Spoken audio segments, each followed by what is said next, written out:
Hello, and good time zone.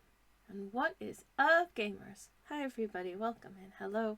Good day today. Happy Monday to you. And I hope you are well. I am not feeling great today, but I did take an ibuprofen, and hopefully it'll kick in soon, and I'll feel a little bit better. For the moment, if we have a little bit of, if the energy that I'm bringing to stream today is a tittle touch more tepid than usual, it's because I am feeling, if there is like a cloud of weather, then I am decidedly under it. What is happening with my angles? Everything feels drunk today. I did try and angle the camera as best as I could on the little sort of the swingy arm thing that it's on. But I'm not sure it's 100% perfect. But never mind, it's fine. It's good enough. It's good enough. It's fine. Anywho. Hello, Turnip. Welcome in. Thank you very much for the lurk. Hope you have a lovely, lovely lurk. And hello, everybody. I hope you're having the loveliest of lovely Mondays. I'm just gonna, maybe I might actually just jump in and start painting. Because we didn't really do any painting last time. And I do really want to get this done today. Because it's for the Lunar New Year, which is, I believe, it's tomorrow. So, you know, it'd be nice to have it done on time. I did also, now, we are not going to finish this and have time to, like, really properly start anything else today. But I just want you to know that I did, these sketches are real scruffy in places, but I did sketch out I want to paint some birds. I've got a real hanker for painting some birds, so I've got the bones of some little bird sketches here. These are all robins. This is a western yellow robin, in case you're curious. And this is a, oh god, what the hell is it? No, come on, brain. This is a South Island robin. This is a Japanese robin. And I just want you to, just please notice its tail feathers are fanned, because it does that and is real cute.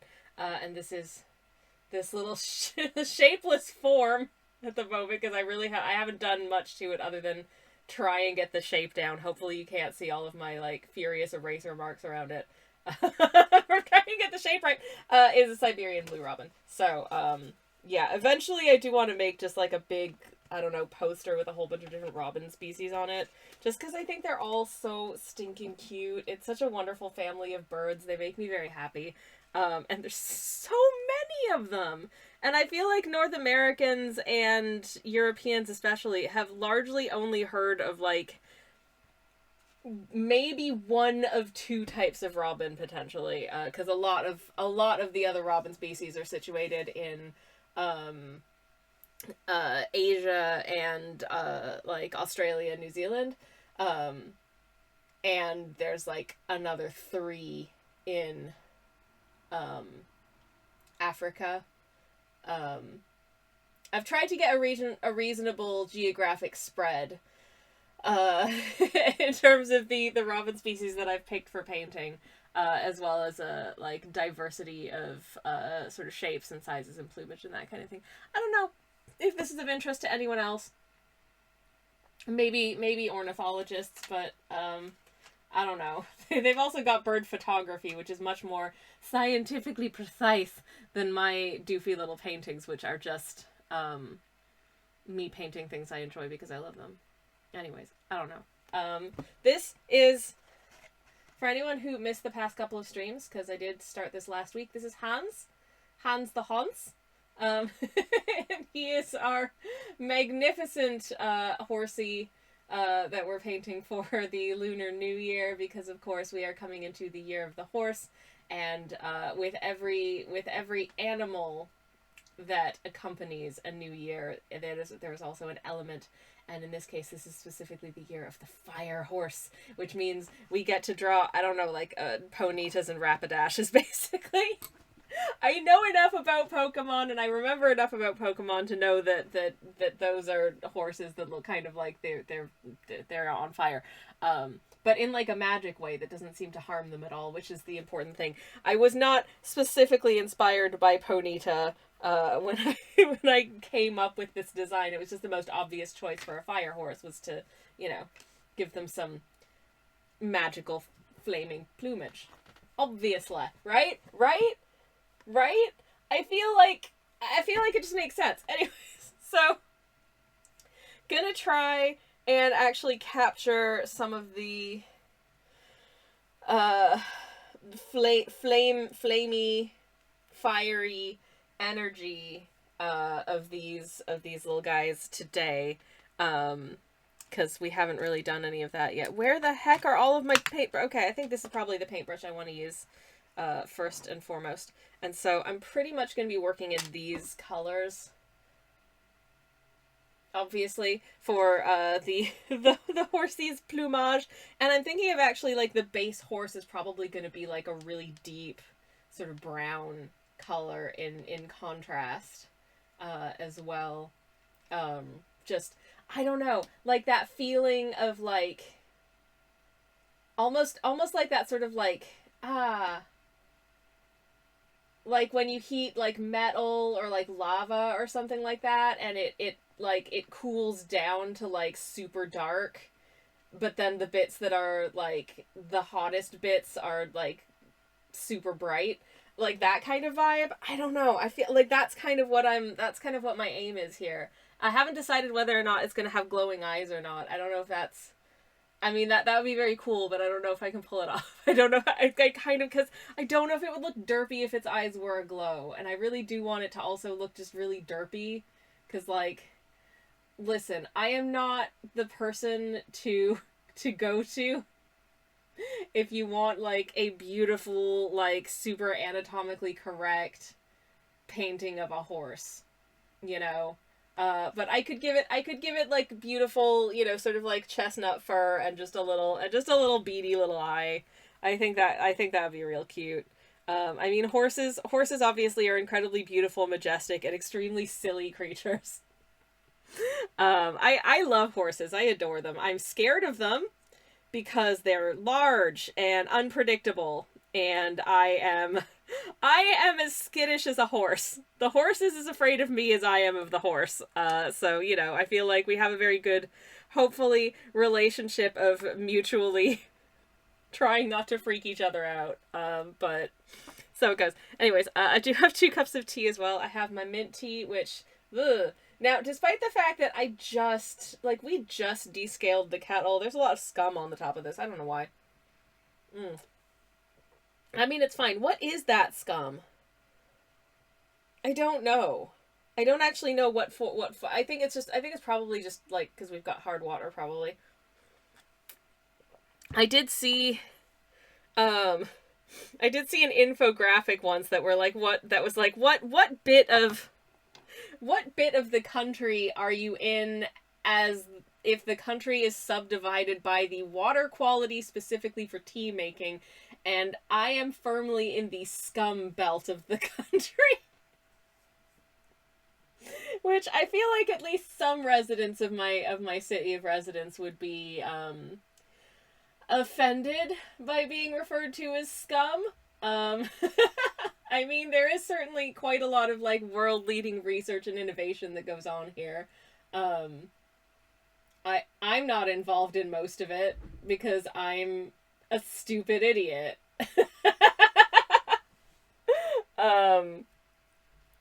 Or at the very least, you know, I don't have a doctorate because I unfortunately suffer from mental health. Anyways, my moderator / spouse has just come in the door, so I'm going to quickly say hello, and then I promise, I swear, I'm actually going to paint this horse. Back in a second. Hi, baby. Hi.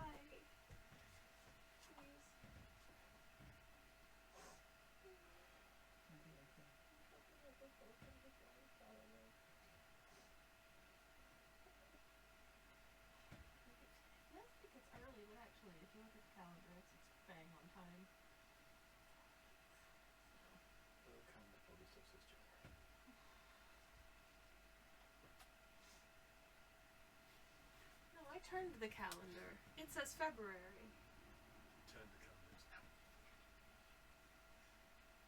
I turned the calendar, now it's facing the wall. Yeah. Anyways, how was your day? Are you okay? Yeah.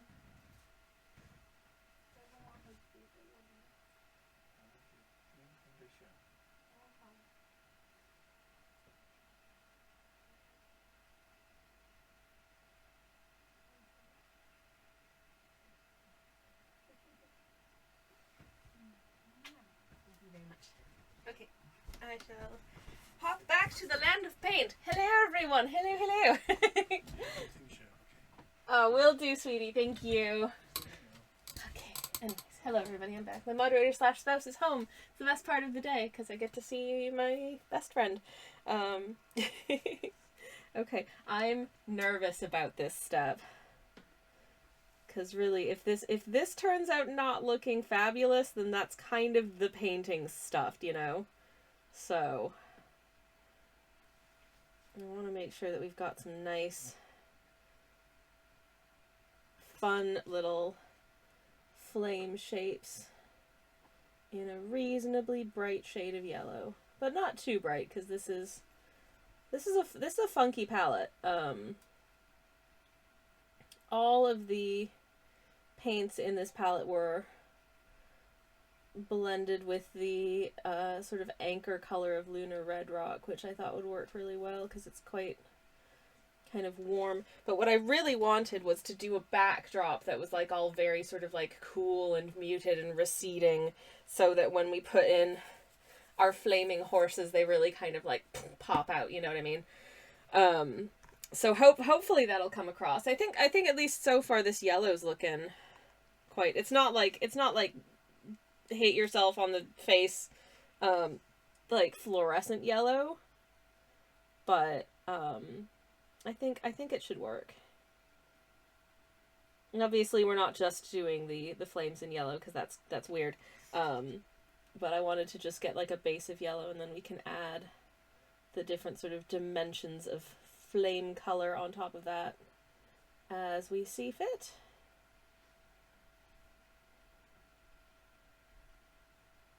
And hopefully it'll look fine. Anyways, hope everyone's had a good weekend.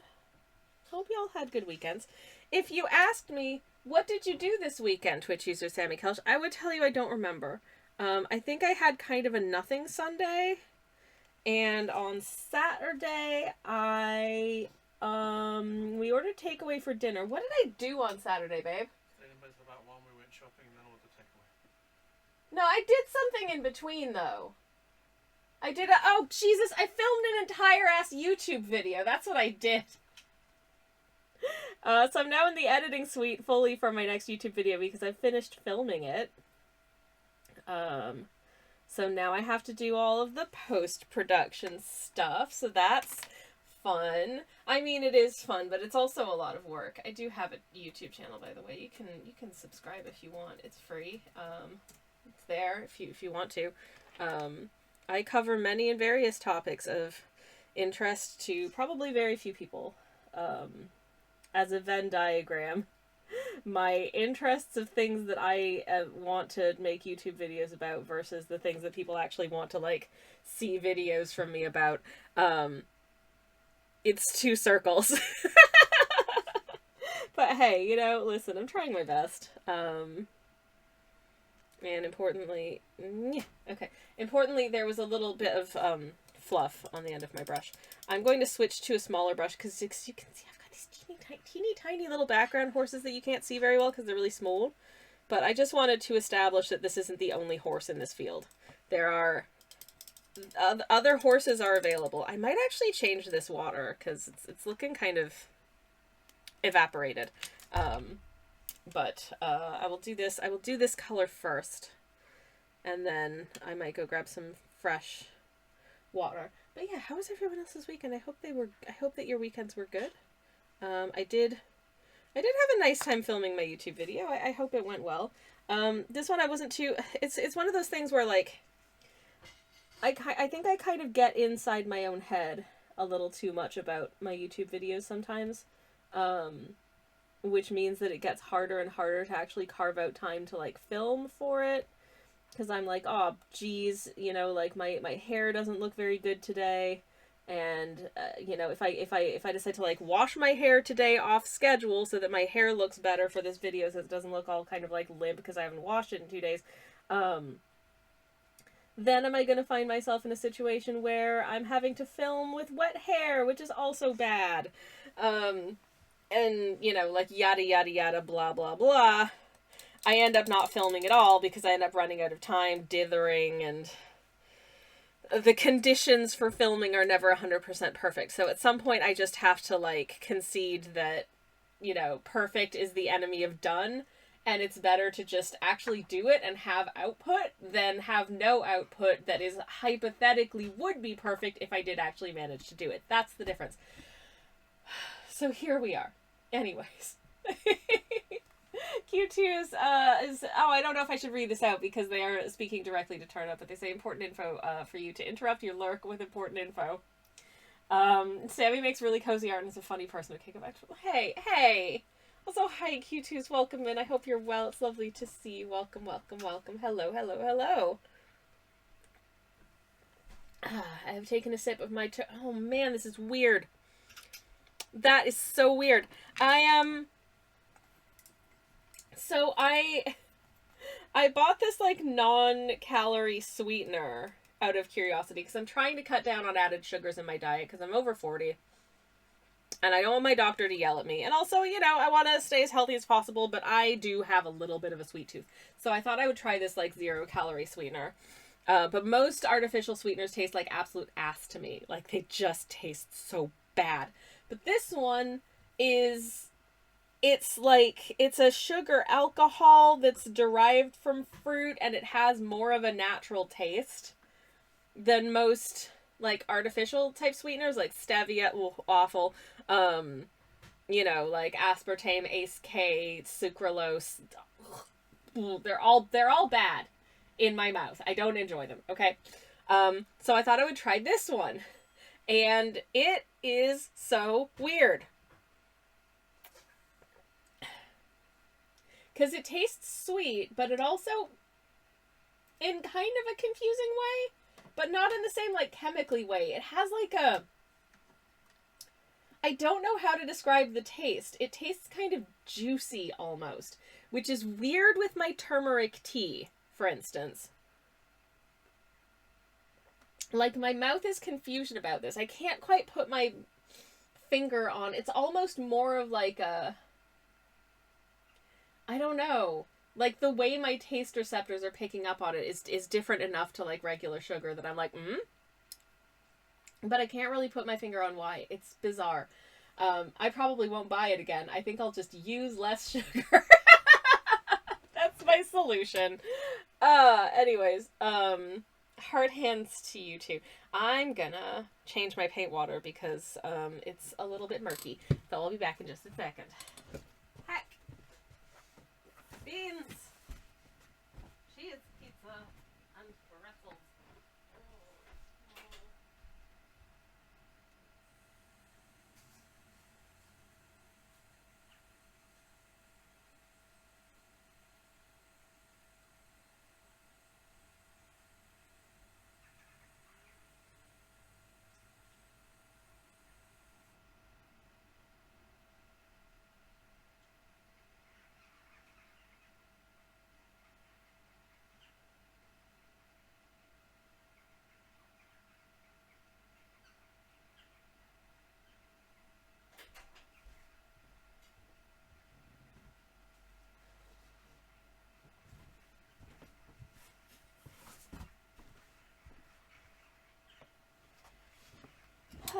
Hi. I've had this thing for like a few days where just, like, for some reason my eyes are just extra sensitive. Like I'm just crying all day. Not sad, just crying all day. It's really annoying. But especially, you know, like, I use moisturizer on my face because I have dry skin, especially in the winter. I have dry skin, so I have to moisturize. So I'm putting moisturizer on, like, under my eyes and stuff, and I just immediately cry it off. So I've tried putting the, like, my hand cream, not sponsored, this is just my hand cream, under my eyes, because hand cream, as you know, is meant to sort of withstand a lot more, you know, stuff, like, so it's generally quite thick, like, it's got glycerin and other things that are a little bit more sort of water resistant in terms of actually staying on your skin and keeping it, keeping the hydration in. It's got shea butter in it. That's a good moisturizing ingredient. Anyways, But, yeah, it's just been so annoying.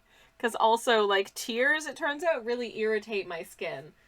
So, just having them shedding constantly. Like, do I need to hydrate more because of the amount that I've been crying? I don't know, maybe. Irritation, not emotion, sweetheart. My eyes are just annoyed. I'm not sad. Yeah, I love you. Anyways, just reassuring my partner that that I don't need emotional support at the moment. That I'm just having a reaction to something, like ocularly.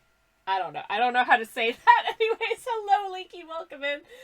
Sorry for the moisturizer chat, but hello. Sippy Fresh Paint Water says Q2s. I'm gonna take a nice big sip of my tea. Yum yum delicious. Full of anti-inflammatories. Yay for moderator / comforter. Oh, he really is. I'm blessed with such a good best friend. And I'm very grateful. I really, really am. Oh, well, cheese. Oh, jeez. Now I am getting emotional. I am a little bit emotional about the fact that I love my partner so much. They are great. Anywho, but yeah, I hope you are well. Hope you had good weekends. Hope you've got a good week up ahead, and I hope your Monday was good. My Monday was, up to this point, kind of a nothing burger of a day. Mostly just kind of, like bits and bobs of catch up and admin and reading some documents and thinking about things. But one of those days where I'm probably like accomplishing a lot of really important tasks that like don't feel like tasks you're accomplishing, if that makes sense. It's like, wow, I feel like I did nothing today, but actually if I look at all the things I got done, it's like, actually I did a lot.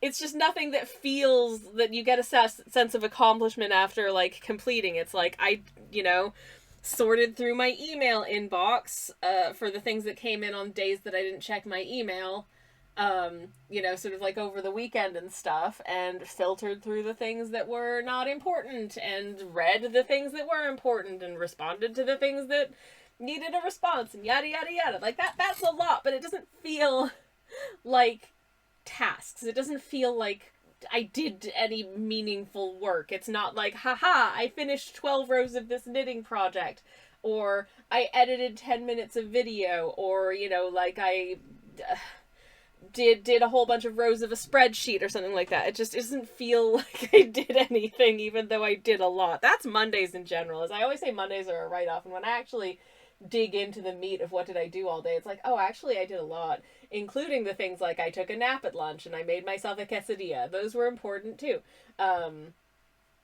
But oh god, actually no. I effed up, friends. I effed up massively. I decided this very Monday is quesadilla Monday, and do you want to know do you want to know how I make my quesadillas when I have quesadillas at home? Because I will tell you how I make my quesadillas when I make quesadillas at home. I take a gluten-free tortilla wrap, which by its nature is very healthy. It's made with like a blend of chickpea flour and I think rice protein. So like it's high in protein and it's high in fiber. And then I fill it with a portion of refried beans, which are also high in fiber. And well, I mean also high in protein, but also high in fiber. And then as I was halfway through making obviously it's a quesadilla, so obviously there's also like a reasonable portion of cheese in it, because otherwise it's a beanadilla, I assume. I don't know the Spanish word for beans off the top of my head. It is not a language I know very well. Anyways, so I started making myself a quesadilla. I started defrosting the refried beans, which I portion into like 4 servings out of a 400-gram tin, which I think is a reasonable serving of bean in one sitting. I started defrosting my beans, and then I realized, oh, I actually had made myself a chia seed pudding to have for brunch today. Now, if you know anything about chia seeds, you know it's that they are incredibly high in fiber, and this chia seed pudding was special because I made it with dark chocolate. Which, believe it or not, is also high in fiber. So, there was that. And I made it with oat milk, which also has some fiber in it. And I was like, oh, geez, I don't know if this is going to sit over more than one day. So I better eat this too. And let me tell, oh my god, melt yourself a square of dark chocolate into your chia seed pudding, and it is the most delicious food. It's so good. Oh my god. Where have you been all my life? It's so freaking indulgent. It was amazing. And now none of this would be a problem. Having two high fiber dishes in the course of a day, I think is good. It's healthy. It's good for you. But friends, do you want to know what I'm making for dinner tonight? Because I will tell you what I'm making for dinner tonight. I am making an Hungarian bean soup. So, that's another very high fiber meal. My digestive system is going to be so happy with me, but I don't know how happy I'm going to be with it. Mistakes. I really should not have had beans for lunch if I'm having beans for dinner. This feels like a mistake. Pray for me. Keep me in your thoughts and feelings, please. Leaky says, I'm at work 2 days this week and then a long weekend away to celebrate a big birthday. Oh my gosh, happy forthcoming birthday, Leaky. Hell yeah. I love that for you. I hope you have an amazing time. I hope you get to have like cake and treats and all that good stuff. You deserve it. Enjoy your special day. Happy forthcoming birthday. Hell yeah. Eddie says, I'm lurking. Thank you so much for the lurk, Eddie. I appreciate it. I hope you have a lovely, lovely lurk. Apologies for the fiber conversation. I hope that was super fascinating to everyone. I don't know. Anyways. Okay.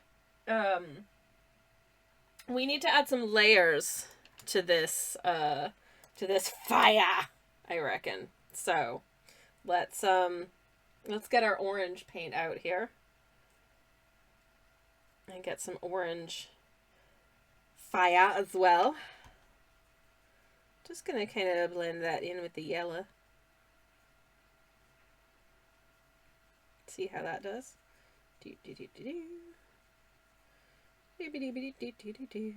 Okay. Alright. Anyways. Don't apologize for fiber talk, says Eddie. Thank you.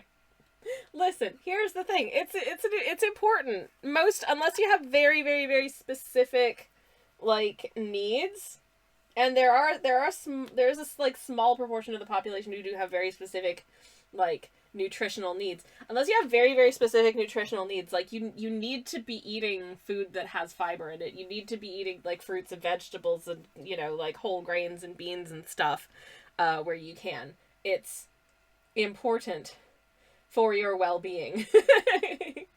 You know, even, like, there are the people out there who are like, you know, oh, you don't need fiber to live. Fiber is poison. You should be eating nothing but raw meat. I'm bacteria maxing. It's like, okay, well, enjoy getting, I don't know, listeria and just absolutely obliterating your colon, I guess. But me, I would like to not, you know, I would like to not die. So, I'm gonna keep eating beans. Anyways. Also, beans are delicious. Beans are so yummy. You can do so many delicious things with beans, you know. You can, like, I had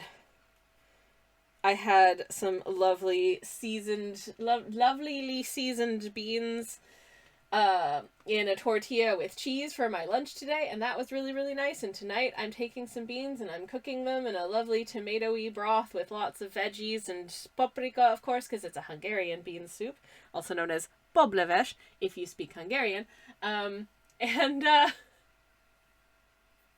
You can take beans and you can sweeten them and you can make them into a paste and you can use them to fill things like dorayaki, or other Japanese treats that have anko in them. What's it? Mochi. Mochi has anko, which is like a red bean paste in it a lot as well. Taiyaki as well, which is like a little sort of cake thing that's shaped like a fish, and then it has different fillings. And you see a lot of Japanese desserts that are made with like a sweet bean paste filling. I think it's really nice, like texturally and flavorly. The flavor is really like mild. I think it's just kind of sweet, but it's not excessively sweet. It's like a nice level of sweet. I think personally, my moderator slash spouse does not like the texture at all. It is capital B bad texture for him. So if we ever receive any Japanese sweets and they were filled with anko, they would be for me. Yay!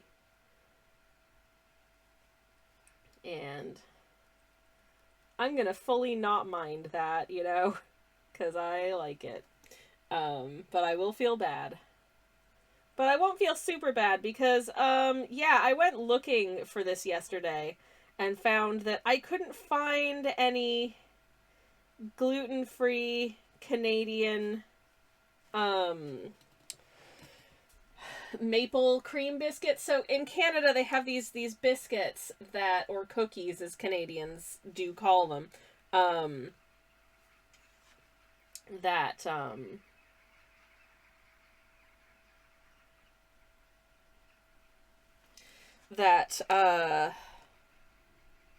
they're shaped like little maple leaves, and they have this cream in the middle that's maple flavor, and it's super nice, and I love them. I never ate them when I was back in Canada. They don't actually seem to be a popular choice among Canadians, but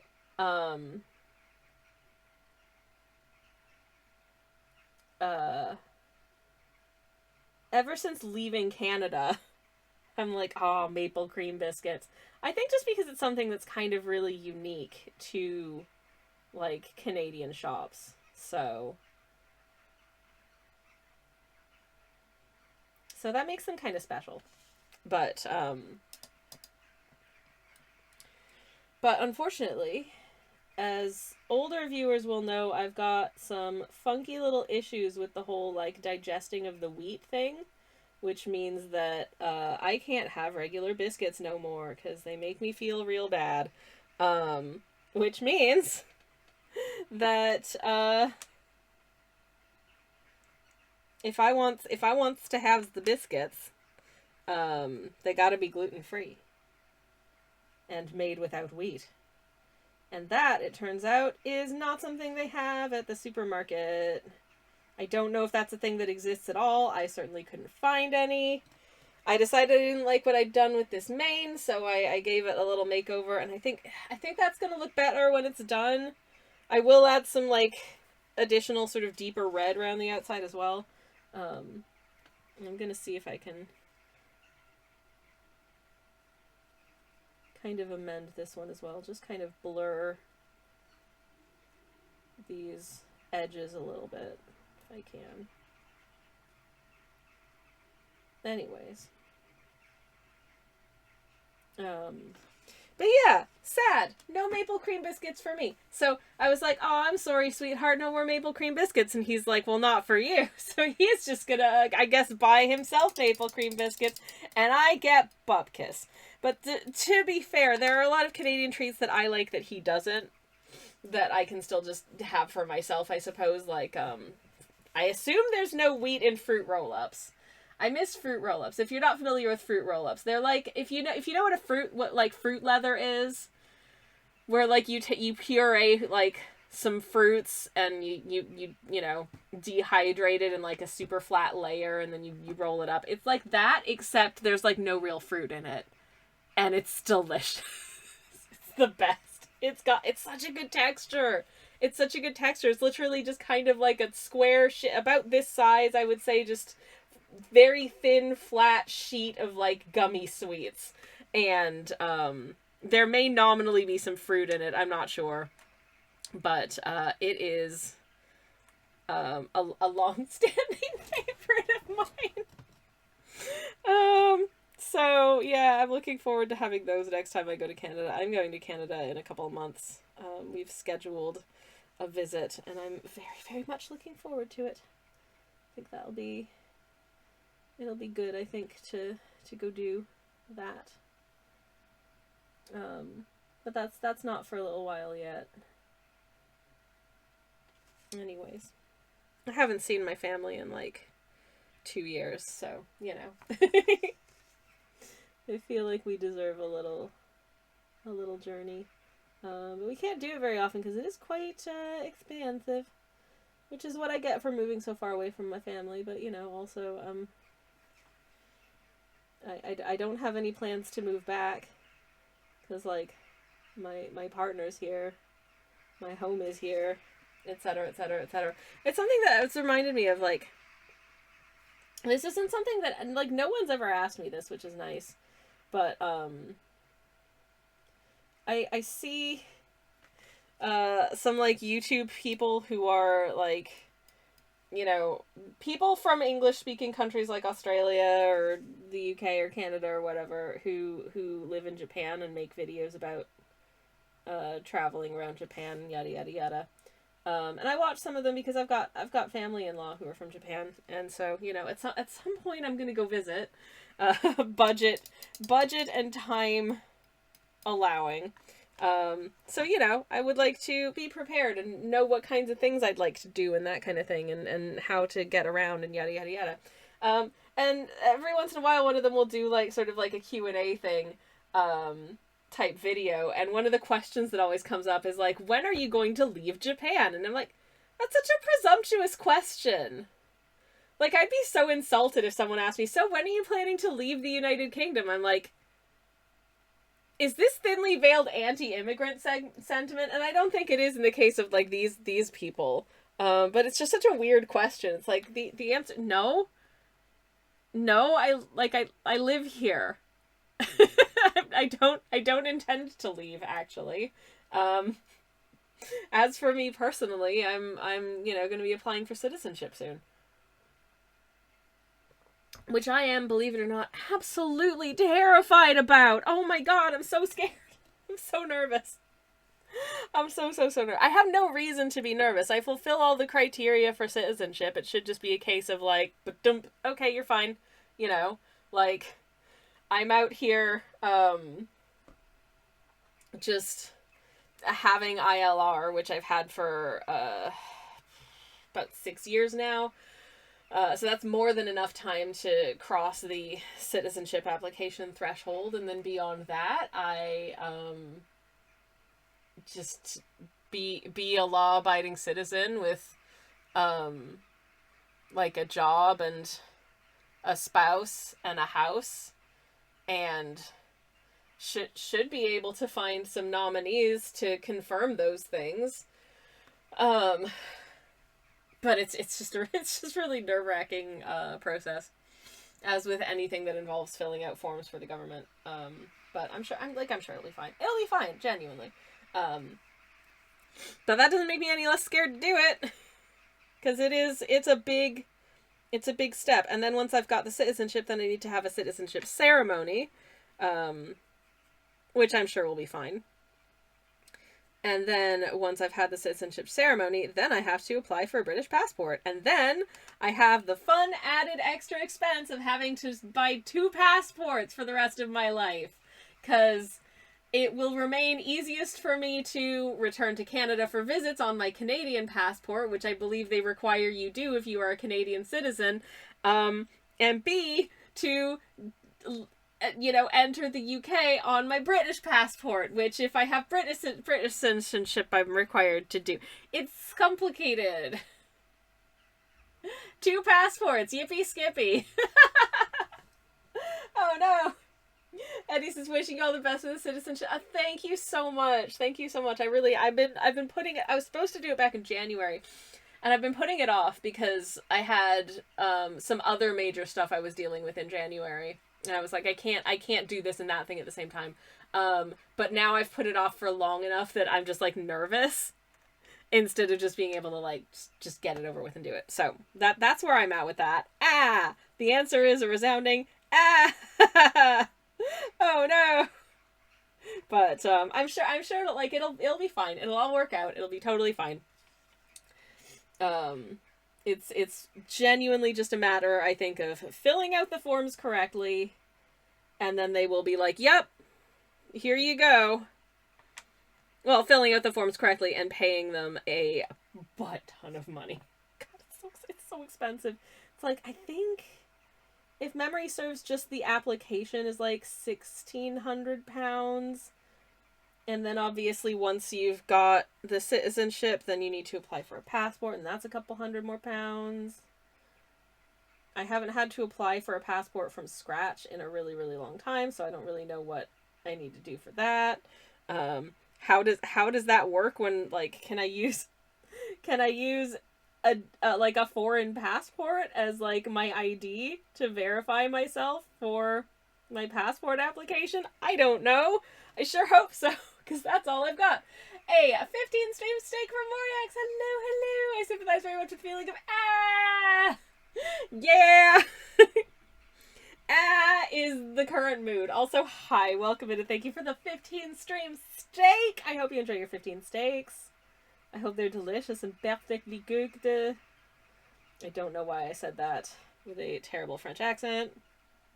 I apologize to mon famille francophone.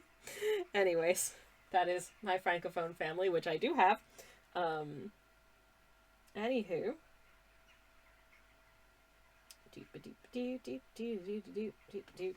Just giving some extra pizzazz to our flames here. I think this is working. I think this is working pretty nicely. I hope it is anyways. This red has the benefit of being a very, very bright red, which I think is super, super rad. Anyways, back that is a lot, says Eddie. I know. It's a mild panic about it, you know, but it's fine. It's fine.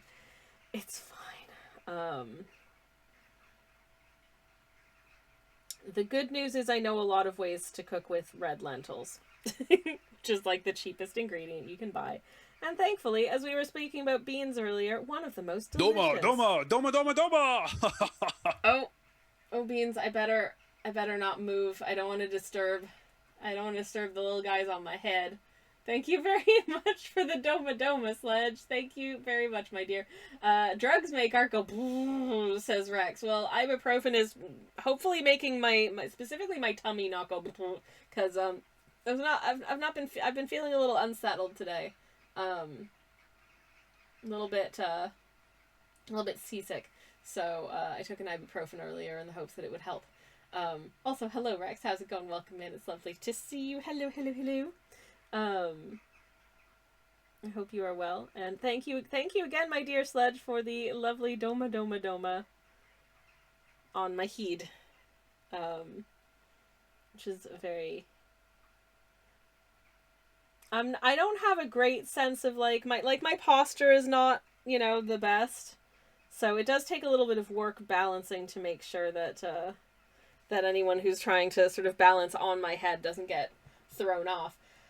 So it goes, Ernesto, happy Monday to you. Welcome in. Hello. I hope you're well. And hello also to Tals. Hello. I hope you are having the loveliest of lovely Mondays. I can see, oh geez, well there's an emote of me suffering horribly, so that's a good start. But hi, hello. Welcome. I am just, I noticed this is kind of dulled down a little bit as it dried, so I'm gonna plop another layer on the top,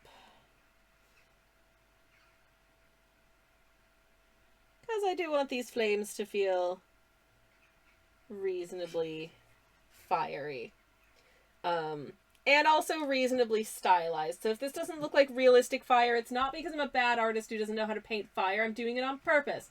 I can confirm that it is being a Monday, says Tals. Oh, I feel it. I know it well. It is really having a case of the Mondays over here.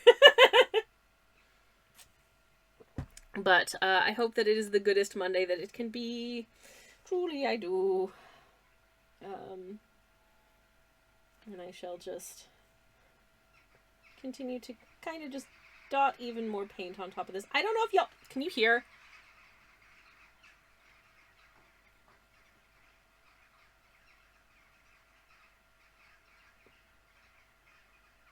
Can you hear the birds having a conference outside?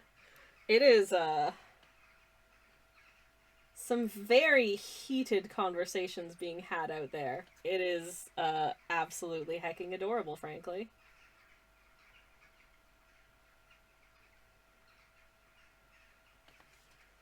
Okay. Okay. Hopefully that's enough sort of nice red bits of the flame for maximum flaminess.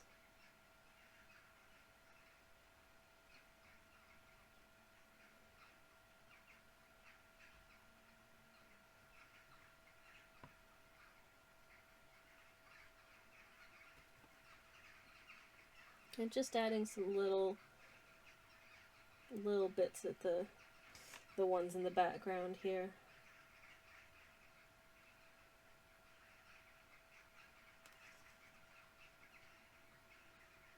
And also just some additional bit of couleur on these little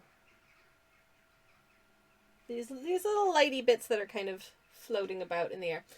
Bird says Tiles, yes. I do have now, with the full understanding that I was never going to finish this painting and have time to do anything else today, but I'm hoping we will finish this today.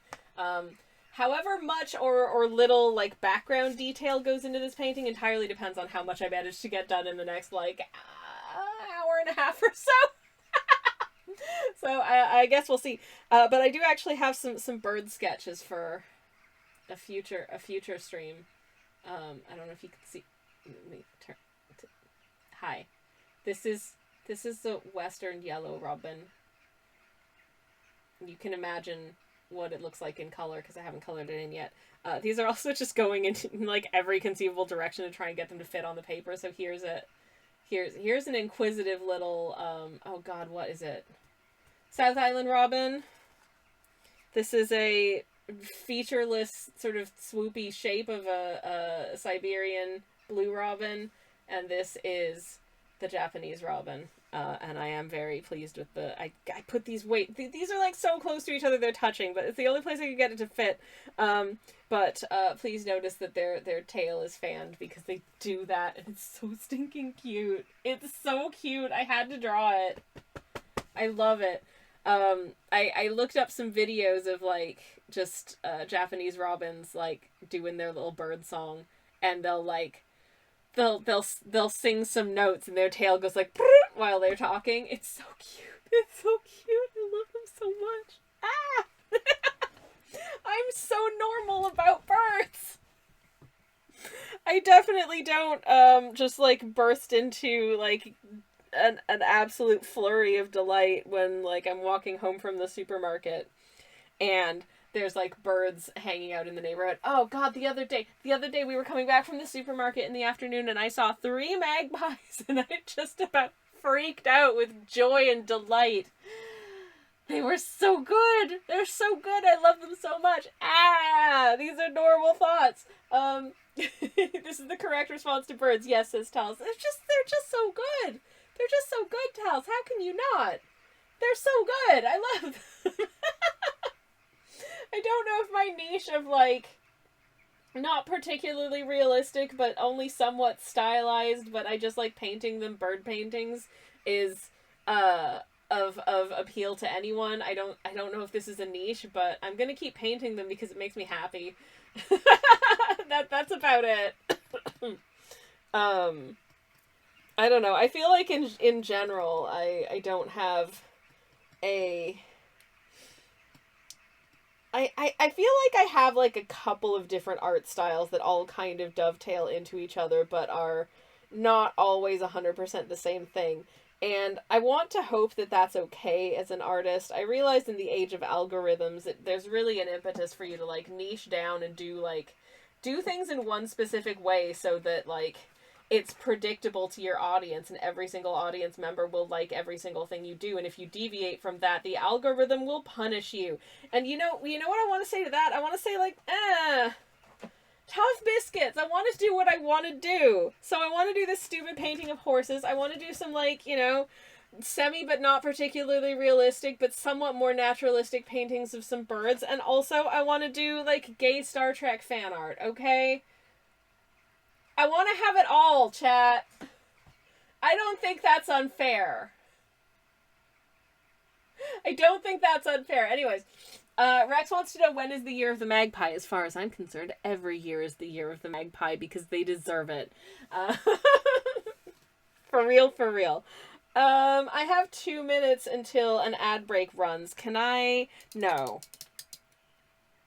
Started a question and then immediately knew that I could not before I even finished the question. The question was, can I begin painting the body of this horse? And the answer is a resounding no. Can I maybe settle on a color I want to paint my horses?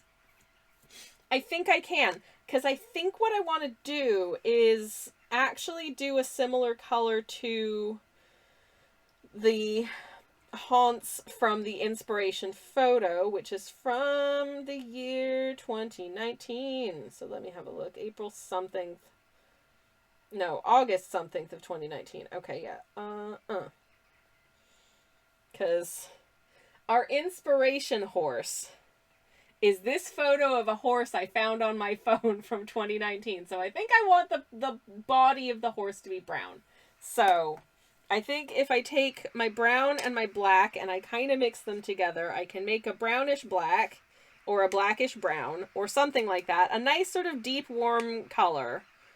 And use that for our horse paint. I think that's what we want to do. A nice, handsome chestnut hue for Hans the Hans. That's the vibe I'm going for, anyways. I hope it'll be good. I hope it's enough of a contrast against both the background and also the, like, you know, flaming manes and stuff. This painting is so dumb. This painting is real silly. I knew this painting was going to be silly when I started it, and I decided to do it anyways, because I wanted to do something fun for the year of the haunts. And I think that's valid of me. I hope anyways, but there's 15 seconds until the break, so I'm going to stop because I don't want you to miss anything if you get kicked into an ad break. Because it's funner that way. So this is a good time to have a drink, have a stretch, take your meds if you need to, or just stick around. You can ignore the ads, I don't care. It's Twitch's idea, not mine. But yeah, I'll be back very shortly. BRB, everybody. Hi everybody, I'm back. Okay, so here's the thing. I can't like play a sample of it for you because it's copyrighted and I don't want to get copyright struck playing copyrighted music that I don't have a license to on stream. However, I need you to know that the entire time that I've been thinking about and working on like the concept of the fire horse for Strimstram for this artwork, I have had the song Land by Patti Smith from the album Horses stuck in my head, specifically because she sings about horses in it quite a bit. So I've just got Patti Smith going horses, horses, horses, horses stuck in my head, but more poetically than that because it's Patti Smith, so you know it's like delightful and good, and I really love that album. That's a great album. If you're not familiar with the Patti Smith album Horses, good. Anyways, absolute classic. But yeah, she does sing about horses. I've got the lyrics up here. Horses, horses, horses, horses. Coming in all directions. White, shining, silver studs with their noses in flames. He saw horses, horses, horses, horses. Horses, horses, horses. There's a lot of horses mentioned in the song, is my point. Again, not doing it justice, but it is indeed a classic banger. But anyways, yeah, that's just that's been in my head all day, which is actually kind of nice because my mental radio has been like basically the same 2 songs for several weeks. 9 out of 10 could use more horses, says Tells. Good. You know what? Those are good notes. You should pass those on to Patti. I'm sure she'll make some amendments. 40 years after the album was released. God. Anyways, but I've had 2 songs in my head for like the last few weeks, sort of flip-flopping between the 2 of them. Both of them are excellent songs, by the way. Like gazillion out of 10 do recommend. One of them is Birdhouse in Your Soul by They Might Be Giants. It is magnificent. It is a fantastic song. I absolutely love it. And the other one is Long Arm by Wall of Voodoo. Also a fantastic song. I really love it. But the fact that they're like the only two songs that exist in my head right now is kind of a challenge. So being interrupted by Patti Smith is honestly kind of nice. Okay, let's just make sure that I don't paint this face in so dark that I can't see where like the features of the face are supposed to go. Which does happen to me from time to time. I'm like, when I see people using quite there's you know, sort of quite thick paints over their pencils, and I'm like, how do you see where your lines were? To like you know, add the details in where the lines are. If you've painted over it with such like a thick opaque paint, I am truly baffled. I would find that genuinely quite baffling. But I'm sure that they have their methods. Oh, skinny little leggy doos. Skinny little leggy doos. Excellent choices, Tals. Hell yeah, the horses know where to go. They don't need lines. Says Rex, you know what, that's fair. Horses are... Actually, I don't know how smart horses are. I'm sure horses are quite smart as far as animals go. They're certainly quite, like, trainable in terms of, like, teaching them to do stuff, so they must be fairly clever. I was gonna say little creatures, but they're not particularly little. Fairly clever big creatures. I'm sure Hans the Honce here has a gentle soul and the spirit of a poet. Or perhaps he's just thinking, man, I could really go for a delicious carrot snack right now.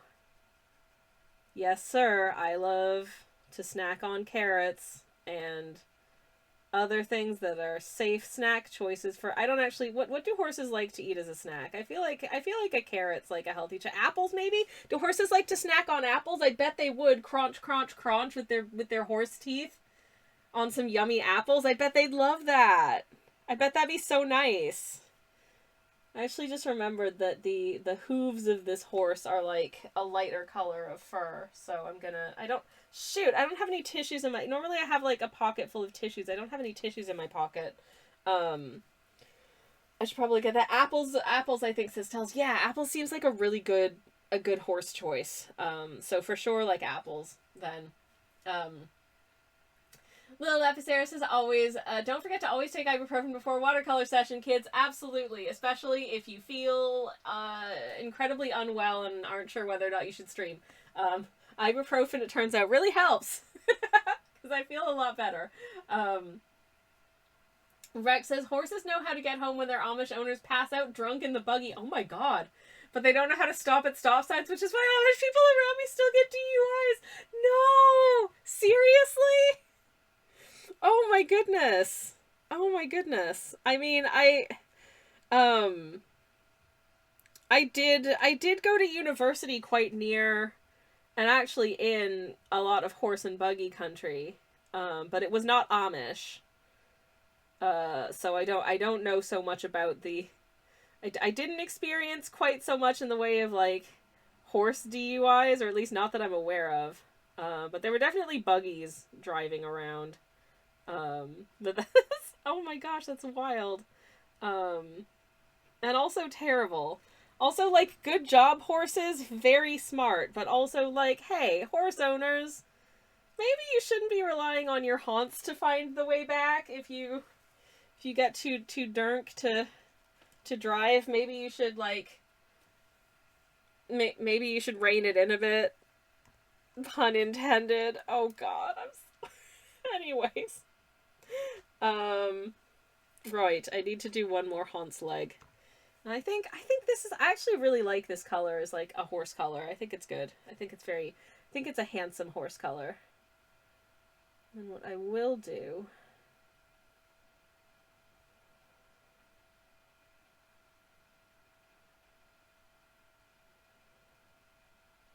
What I will do at this point, I think, is just to do a little bit of fade in where like the flames are happening here.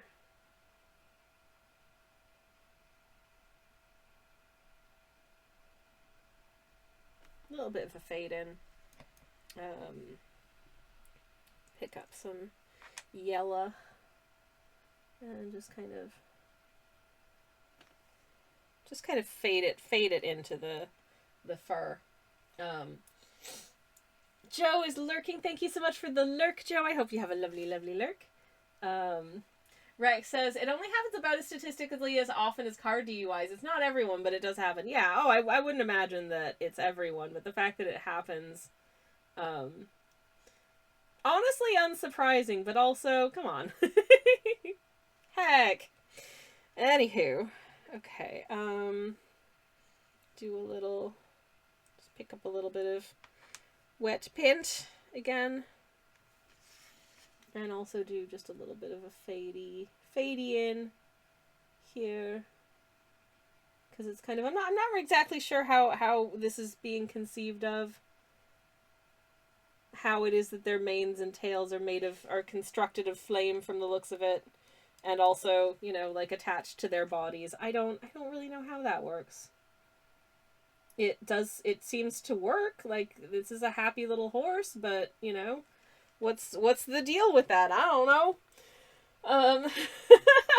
It is what it is. And it's weird, but hey. Lil Sarah says, can't even describe how much I want an air conditioner. My fan just broke. Oh my goodness, I'm so sorry to hear that. That sucks.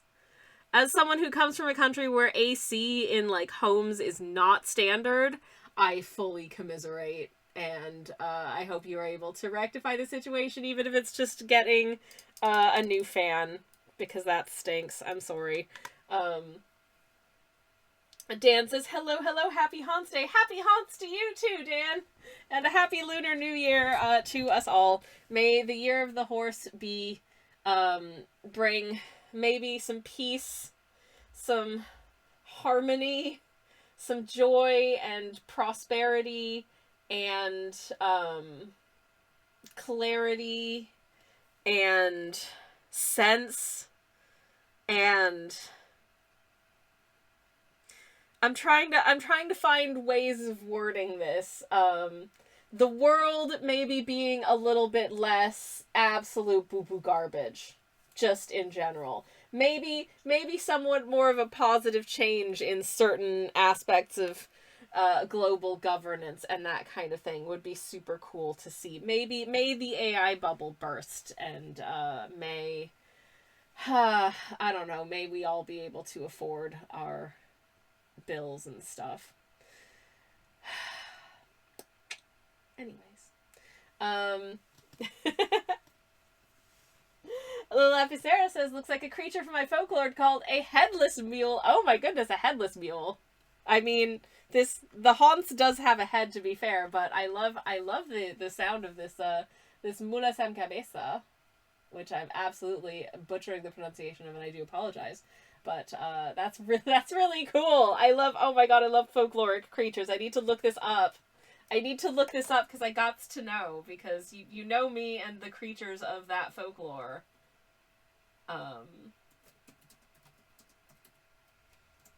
Here we go. Oh my god, that's yes! I love it! Oh, no wonder it looks like that there's some super rad art of this as well. Oh my goodness. That's so cool. I'm gonna pull up this illustration so y'all can see. Oh god, it's small, so it's quite how shall I say? It's it's a little bit pixelated, but you can see how stinking cool this is.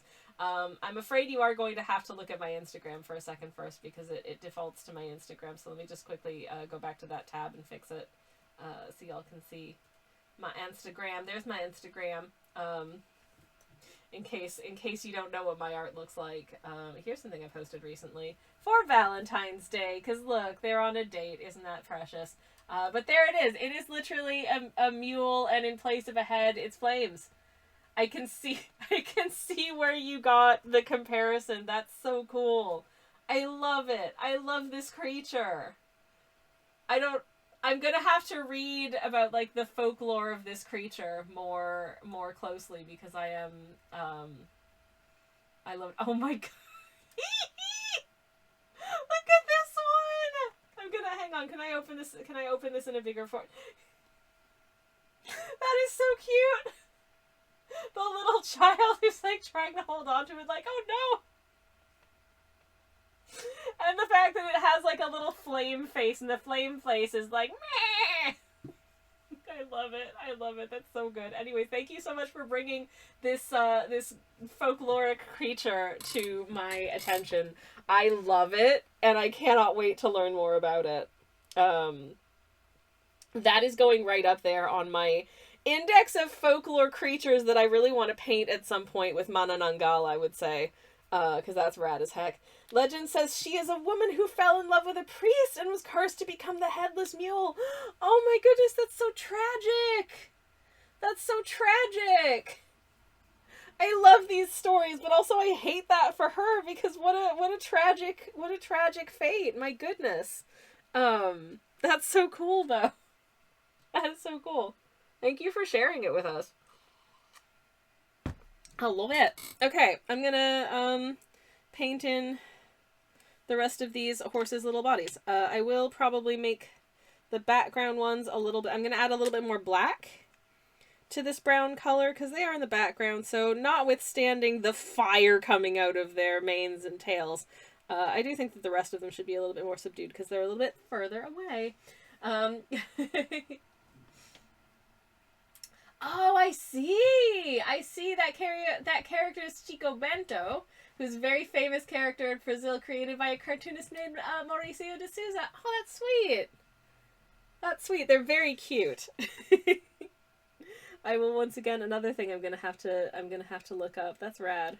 Thank you so much for sharing. Anyways. Okie dokie. We have here.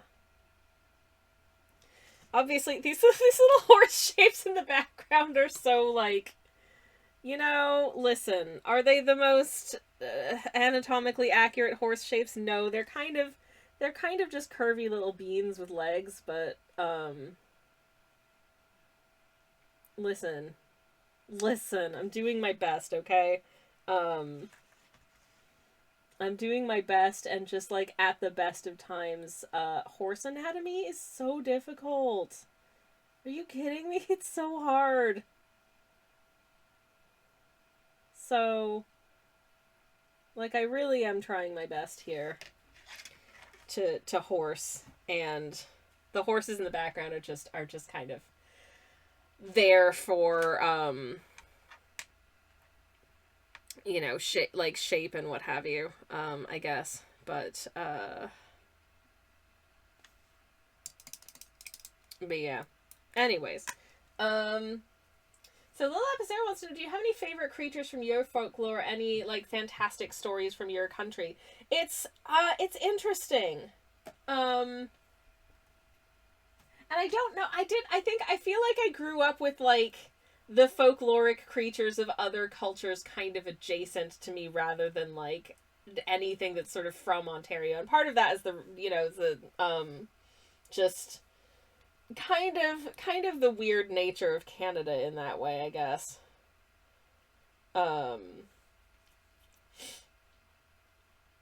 Like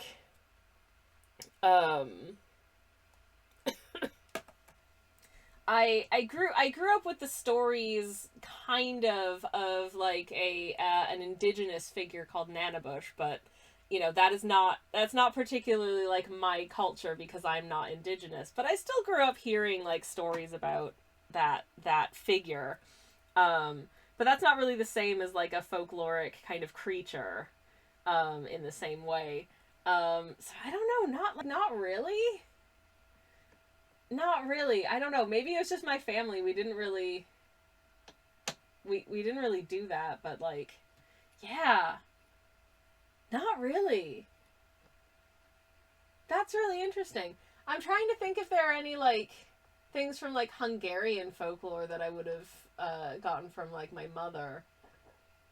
And again, not really. There were some stories that I got about like little creatures that lived in the woods and that kind of thing, but it wasn't really a big part of sort of what we like our cultural milieu, I suppose. That's such a boring. Maybe that's why I'm so interested in like other folklores, because like I grew up in a very, I don't know, like mayonnaise land, southern Ontario, where like the predominant culture is, I don't know, Tim Hortons donuts and like it's weird. It's weird. It's weird. I feel like a lot of the Canadian culture that I grew up in was basically asserting the fact that, like, well, at least we're not America. Or, hey, we're not Americans. which is a weird place to situate yourself as a culture, as being, our culture is not that other thing that's next door to us. That's our culture. But, like, what is Canadian culture? And I mean, certainly, like, what is, like, Anglophone white Canadian culture in particular? Because obviously Canadian culture, ultimately, is Canadian cultures. I appreciate that culture as an American, says Rex. I'm so sorry. But genuinely, it is true. I think a lot of sort of like what does it mean to be Canadian? What is Canadianness? And at least some of it is just in contrast to America. We do certain things differently to our neighbors, because even within sort of our like cultural awareness and media and that kind of thing, there is so much influence and noise from our neighbors to the south, you know, like necessarily so. Like we, you know, would pick up like, certainly, since also, like, the percentage of the Canadian population that lives within, like, a couple hours drive of the American border means that we got a lot of American radio stations growing up. We get a lot of, despite the CanCon laws, which means that any broadcaster in Canada has to include at least 30% Canadian content on their airwaves, the other 70% could be, by and large, imports from America, which means we watch a lot of American TV, we listen to a lot of American music. Twitch user Sammy Kelsch. Choppers. And so a lot of Canadian culture was being like, well, we're not that. Anyways, hi Sammy Ann, welcome in. Hello. It's lovely to see you. We were just talking about what the heck is our, like, Canadian folklore. And I've been struggling to really come up with something that feels like something that I remember, that I, you know, folklore-y type stuff that I grew up with that genuinely feels a part of my culture as a Canadian. I'm having a hard time coming up with things, because what even is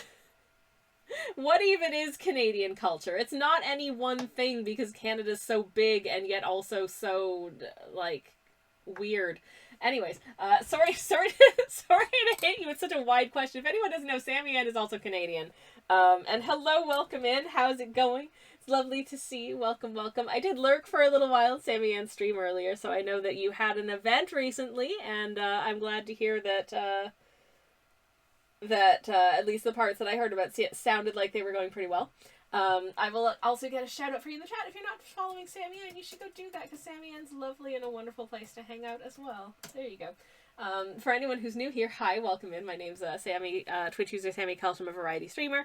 I do cozy art streams on Mondays and most Thursdays. I do cozy game streams on Fridays, and every once in a while on a Thursday if I'm feeling a little bit spicy. Today we are painting the Year of the Fire Horse.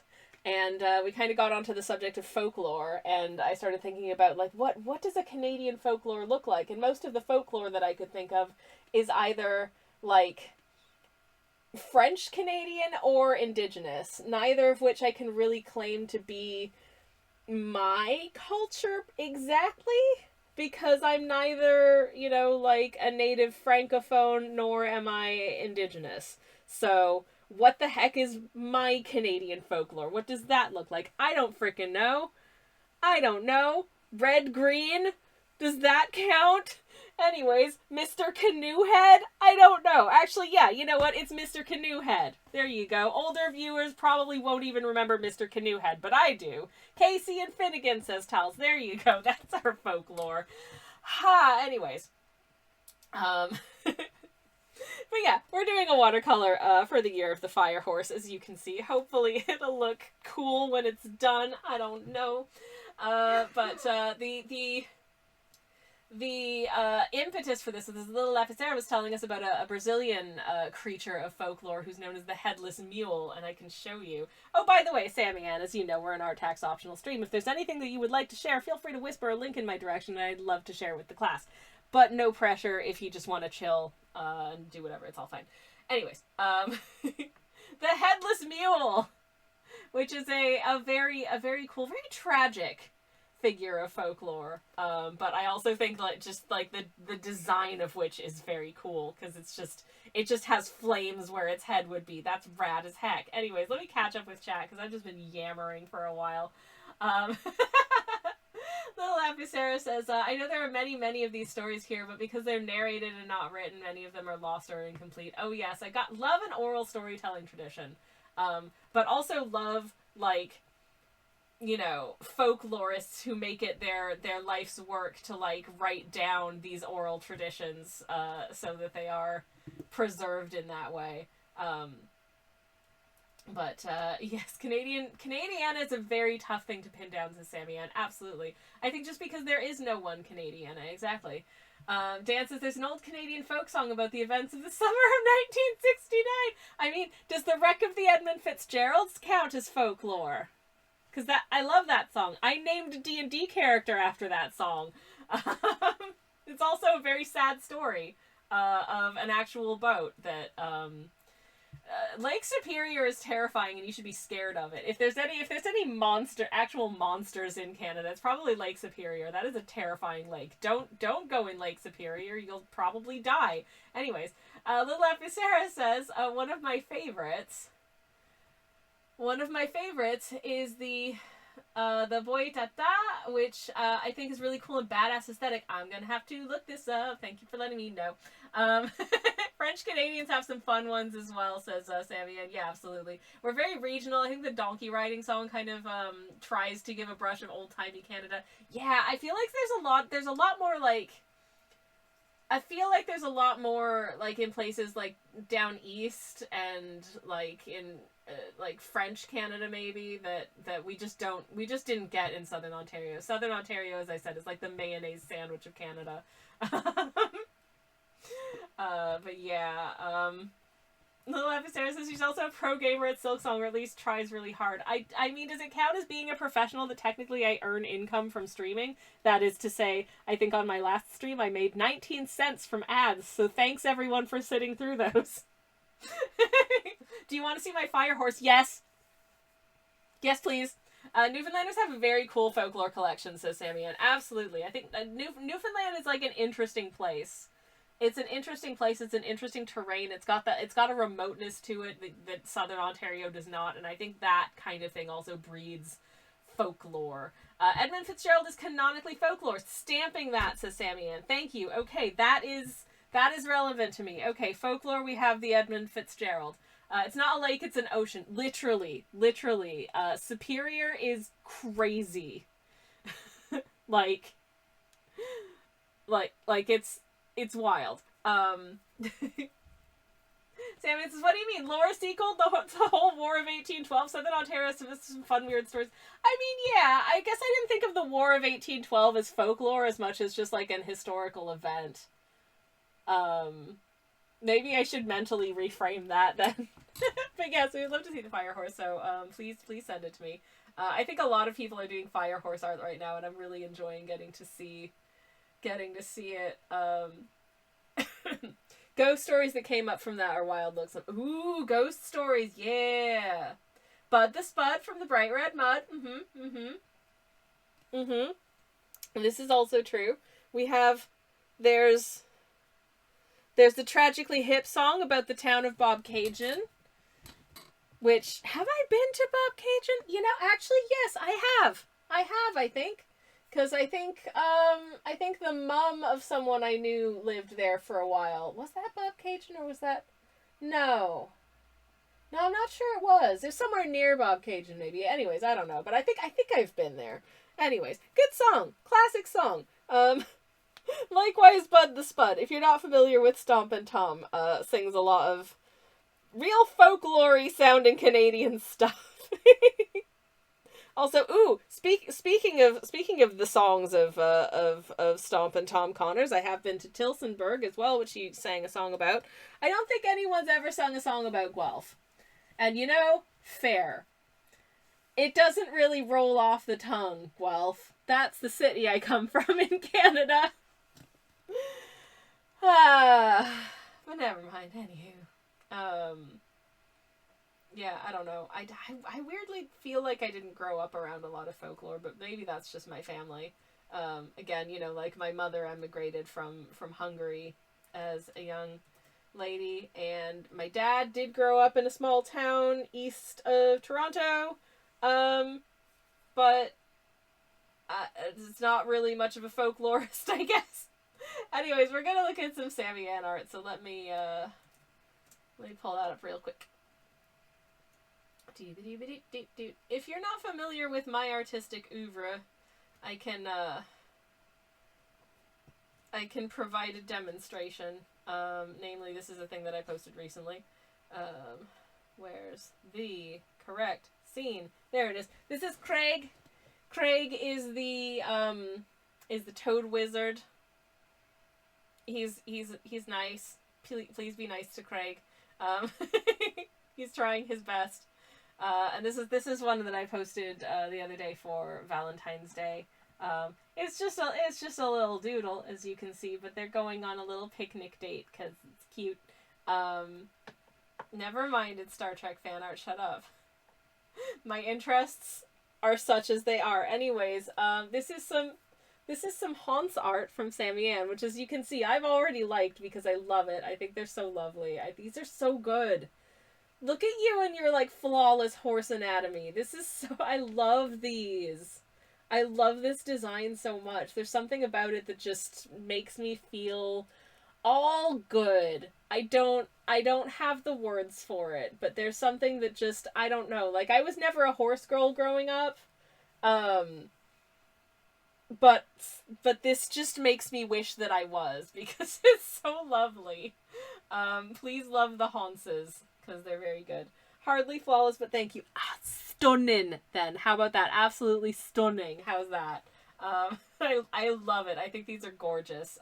If you like whimsy and just genuinely, like, beautiful artworks, lots of dragons and you know, little creatures and other such concepts, please go give Sammy Ann a follow. Let me get another shout out for you in the chat, my friend. There we go. And that is a place where you can go follow. Anyways, I'm going to catch up with chat. I do love the indigenous story about maple syrup and my sap only flows in the spring. See, that's the thing about folklore, is there's a lot of really, really, really good and interesting and very cool indigenous folklore that we are blessed with in Canada. But additionally, I feel like because, you know, like, even though I'm Canadian, I'm not indigenous, therefore it's kind of not, it's not really mine. It's just there, and I can appreciate and enjoy it, but I don't feel like an ownership of it in the way that I would if I were an Indigenous First Nations person. But I do think it's super, super cool. It feels like it isn't your story to tell. I get that 100%. Yeah, exactly. I feel like it would be like I wouldn't do, like, fan art Attention. of Twitch that kind of thing, because I don't feel like it's my Choppers. place to do that. But anyways, Ripley's here. Hi, welcome in. Hello. Thank you so much for the raid. How are you doing? What are we up to today? It's lovely to see you, and welcome on in. If you hear any squeaking noises, that's just my desk chair. Hey, Lugia. Damn, the raids can't stop. Apparently not. Thank you for stopping in, friends. How are you doing? Let me get a shout out for you in the chat as well. If I can remember how to do it. Nope. Shout out, keep creating. There we go. I can type real good. Apparently I cannot speak and type at the same time. But Chaotic K, welcome in. Welcome. Thank you for stopping in. I hope you're having the loveliest of lovely days.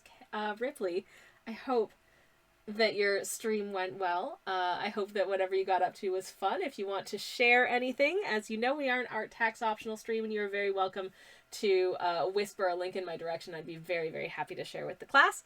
But if you just want to chill or dip or whatever, that is also entirely all good. For anyone who is new here, hi, hello. We're working on our piece for the Year of the Horse today. This is Hans the Haunts, our fire horse, who is, as you can see, very, very incomplete at the moment. But we're getting there, and I think it's coming along quite nicely. If I can get it to come back into focus, that'd be super cool. Thank you. But yeah, I'm a watercolor artist who does mostly watercolors, actually, but other traditional media are available as well from time to time. We're working in watercolors today. Ripley says, just hanging out on Coral Island. Oh, nice. We're popping over to say hi, hello. It's lovely to see you. Welcome. Can't stay long, sadly, with lots of folks hopefully here to hang for a bit. Well, thank you so much for choosing me as your place to land. I really do appreciate it. And I hope you had a lovely time on Coral Island today. I hope it was very enjoyable and chill and pleasant and cozy and all the good things that you would want Coral Island to be. Let me get another shout out for you in the chat, because I could do 2 flavors of shout outs if it will let me. It does have a timeout, so I might need to, it might tell me no, but I'll try, and if it won't let me, I'll try and do it again later. Yay, it worked! Okay, if you're not following Ripley, you can do it right there.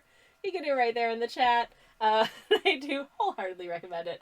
Appreciate you very much. Thank you again for the raid. For anyone who's interested in seeing what my artwork looks like when it's done, I can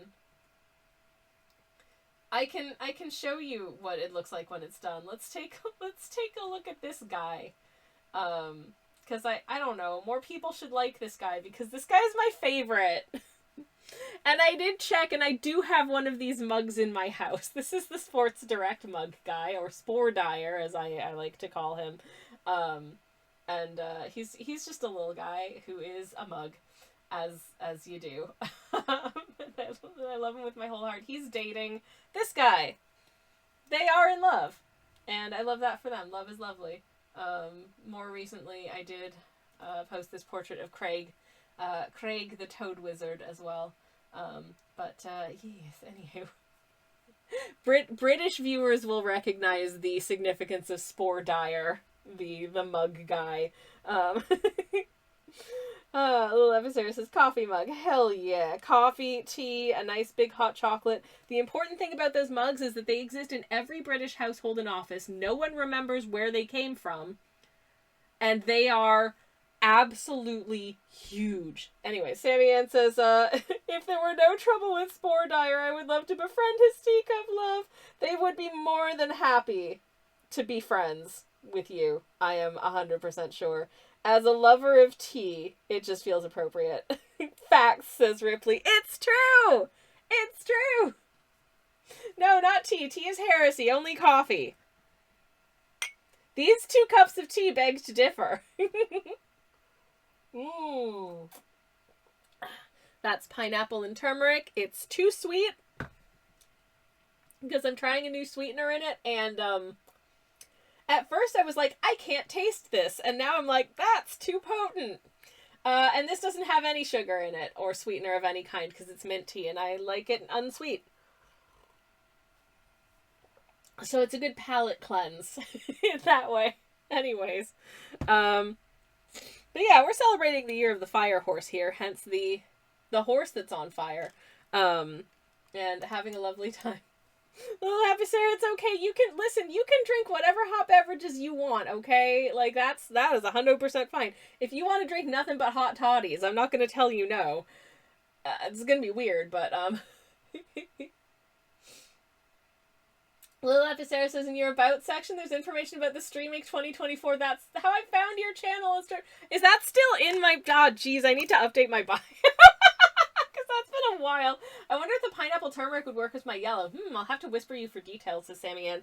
I have potentially bad news, in as much as I don't know whether or not it's still, like, regularly available. in as much as it's been not on the website several times I've gone looking for it. Anyways, this is a clean paintbrush. Just out of curiosity, I'm gonna do a little swipe. Well, I think you'd need a somewhat more concentrated brew, because that is not very visible. But, never mind. Anyways, random memories is a little episode. Oh, hell yeah. I'm gonna miss Stream Inc. because obviously they did Stream Inc. this past year, but the organizers have, by and large, moved on to other things and just don't really have the time to run an event of that magnitude anymore. So this past year, 2025, was the tea is called Mellow Yellow, by the way, Sammy Ann, just in case you're curious. I'm sure there are other turmeric teas out there. I mean, I know that there are. I know that there's like turmeric tea powders and that kind of thing. If you're making like haldi, like turmeric milk. I mean, that's just turmeric powder that you stir into your like milk, and potentially add other stuff too, for flavor. But I was thinking of, actually, I've been drinking a lot more like masala chai last few days. I've really been craving it with like plant-based milk. So I do have a few different kinds of like sort of a nice spicy variations on masala chai. But I've been drinking a very like classic one the last little while, just because it's really just been hitting. There's a reason that is the classic, you know what I mean? But I was thinking today about, like, I think I want to add a pinch of turmeric to it. Just because I love turmeric, and also it's real good for you. First Gracie retires, then streaming ends, says Dan. Is art officially dead? I didn't even complete streaming last year because I can't remember what exactly was oh no, I do remember what was going on. I was having just the entire like back third of last year, I was having kind of a terrible time with like some health stuff. So I wasn't really able to commit to doing 30 paintings in 30 days. Or 31 paintings in 31 days. So I did like 2 or 3 pieces for the streaming prompt list. That was nice, but I kind of missed like the community of doing the whole thing. So I'm gonna miss it from that perspective, but also it is a lot of work. It is a lot of work. But art is not dead. I'm literally painting right now, Dan. What are you talking about? Also, hello, Dan. Did I say hi to you? Hi, hello. I do have a turmeric tea that I like, says Sammy, but the pineapple angle would be yummy, so I can drink and paint. If you like something that's got a little bit of like turmeric earthiness, but something that's also a little bit fruity, this tea is so good. This tea is so good. Also, I feel like it's got to be reasonably healthy because both of these ingredients are healthy. Anyways, you're here, aren't you, says Sammy Ann? I think the flame is being carried well. I mean, certainly, I think Sammy Ann is also an excellent ambassador for the art stream community as a person what does art and streams the doing of the art, and does it bloody well. So I think, we're still here. We're definitely still here. I think that there was a certain era of streaming sort of in the early 2020s where, like, especially, like during Panini times when everyone was at home and this was kind of the social interaction that a lot of us were getting. A lot of people started streaming around that time, and then as things changed and people got new jobs and got busy doing other things, a lot of people stopped streaming or like really slowed down on streaming, and some people just show up out of the blue like once every 6 months, do a stream, and then disappear again. Which I'm always like, oh, I forgot I was following you. Hi, welcome back, which is fair. And I've just been here like on average 3 days a week since like 2021, and I have no intention of stopping now because I would not paint nearly as much if I didn't have the public accountability of having to do it for a live audience, I think. So that's, kind of important to me. Anyways, pineapple juice helps you expectorate mucus in cases of colds and aids in the passage of airways. It's a mucolytic, says Little Epicera. Good to know. It also, at least when it's raw, contains a very interesting enzyme called bromelain, which I may be mispronouncing, so I apologize. It's a very interesting enzyme, in as much as it is very, very, very good as like an anti-inflammatory. If you have like repetitive strain, if you have like wrist problems like I do, that kind of thing, like bad joints, bromelain is a really good thing to get into your diet. It's especially rich in, like, pineapple cores, but that's not the nicest part of the pineapple to eat. But also, pineapple, like, chews up your mouth if you eat too much of it raw, which is, I don't like when my mouth hurts because I've eaten too much pineapple. You know what I mean? That's not as pleasant. But anyways, Pottery Annie says, oh darn, I thought about streaming pottery. Bummer that art streams are less than they were. Annie, also, hi, welcome in. Pottery streams? Super cool. Please do this. That's rad as heck. It is precisely bromelain that breaks down mucus. That's another amazing thing that bromelain does. What a neat, terrifying enzyme. Thank you, pineapple. Also, pineapple is delicious. As far as I'm concerned anyways. Obviously, your mileage may vary. But I think it is super, super yummy tasty. So, you know. There's also that. Anyways, I'm going to add some shading onto this haunts if I can, just to make it a little bit more, you know, dimensional, if that's possible. Oh, geez, that's way too dark. Ah, heck. Okay. Gonna just maybe water that down a little bit. That was slightly more concentrated than I was hoping for. I don't need the shading to be, like, super intense. But I do think there should be some, if that makes sense. Anyways, why did the pottery streamer have so much success, asks Stan. They were killing it.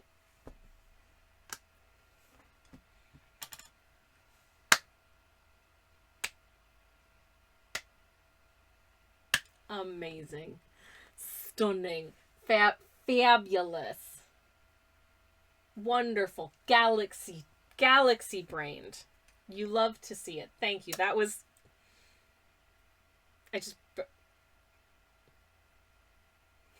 Camera? You gonna chillax? Are you done moving? What did I just do? Oh no. Okay. I'm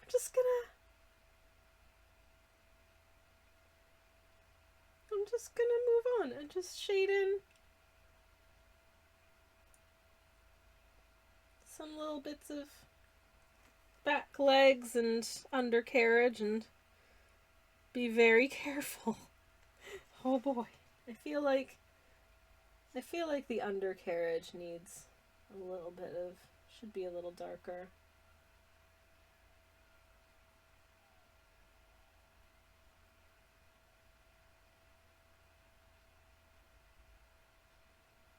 Just because that makes sense. But, okay. Anyways.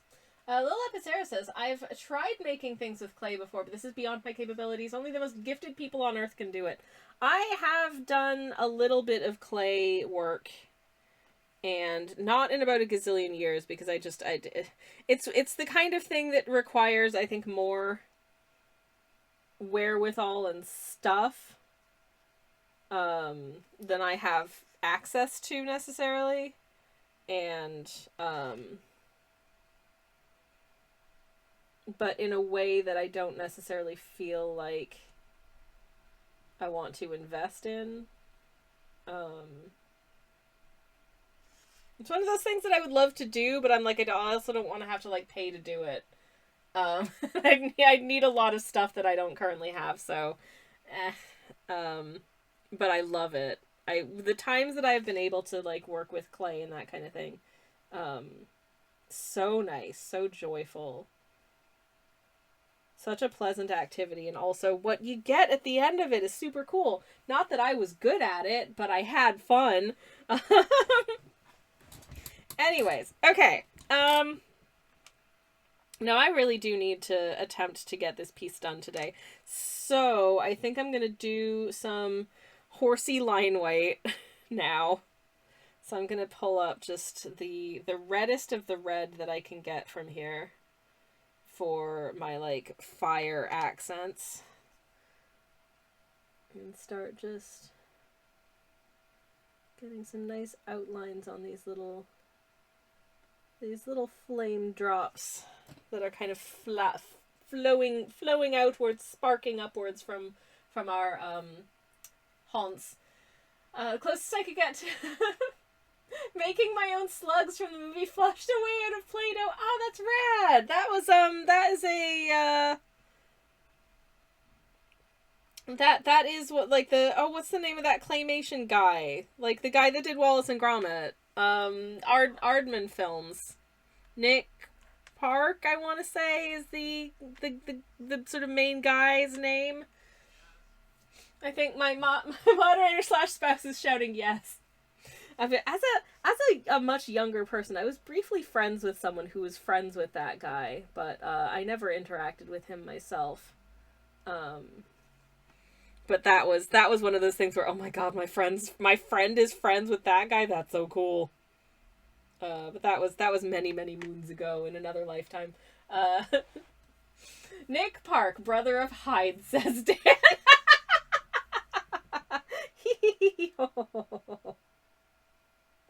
Indeed, indeed.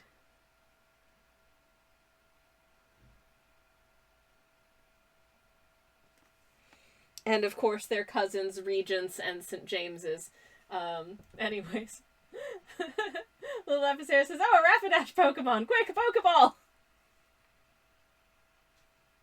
Pokeball! Yes. Is it a Rapidash? If this is a Rapidash, then maybe these are Ponytas. Sammy Ann's having a lurk. Thank you again for the raid, and I hope you have a lovely, lovely lurk. And thank you for hanging out with us. And chatting about horses and Canadiana and stuff. Anyways. Alright. This is, okay, with the, like, line weight on these little flames, this is starting to look kind of sick. I'm into it. I was very uncertain. I was very certain about this piece, and then I became very uncertain about this piece. But once again, as pretty much always, it's just a case of, trust that process, and you will get where you need to end up. You know what I mean? That's it. That's the difference. You just gotta trust.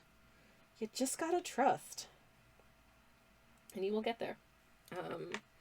Or, sometimes you trust the process for as long as you can, realize it's not going as intended, and you just gotta delete your art, which is also valid. Both of these things can be true.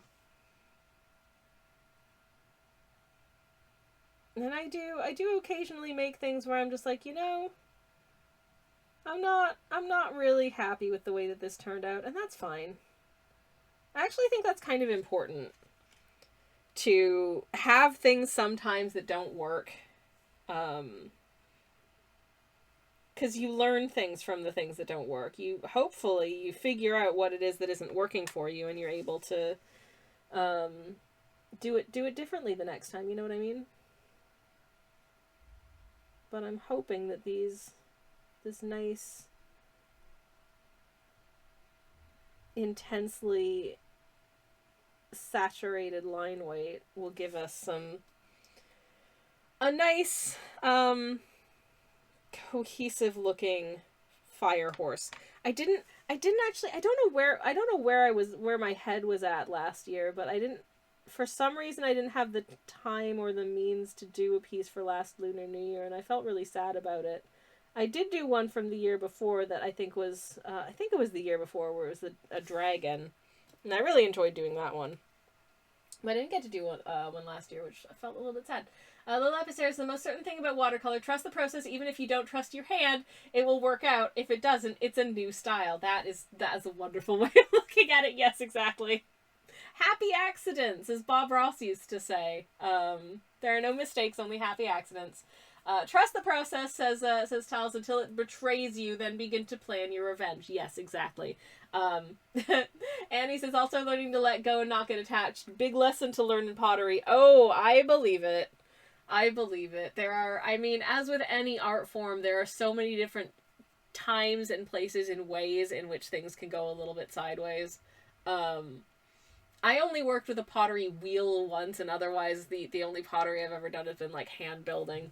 And that was a terrible experience for me because I'm left-handed, and I was having a horrible time trying to get the instructor to understand that I'm left-handed, and so I need to kind of, lead with my more dexterous hand, and she kept trying to show me to do things with my right hand, and I'm like, this is basically a useless hand, okay? This hand has no motor skills. Show me how to do it with this one. And she did not get it, and I made a horrible cup.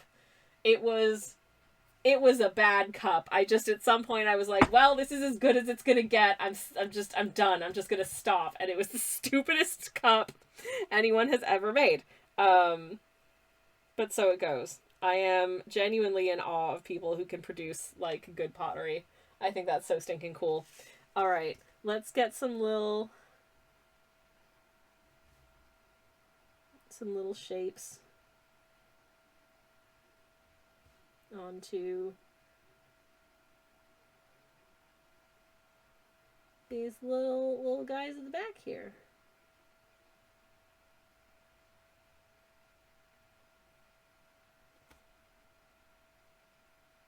Are they extremely messy? Yeah. But also, they're in the background. They're not you're not supposed to look at those. They're just adding flavor to the piece, you know.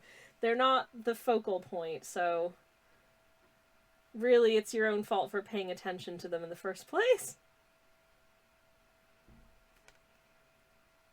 At least that's what I'm going to tell myself.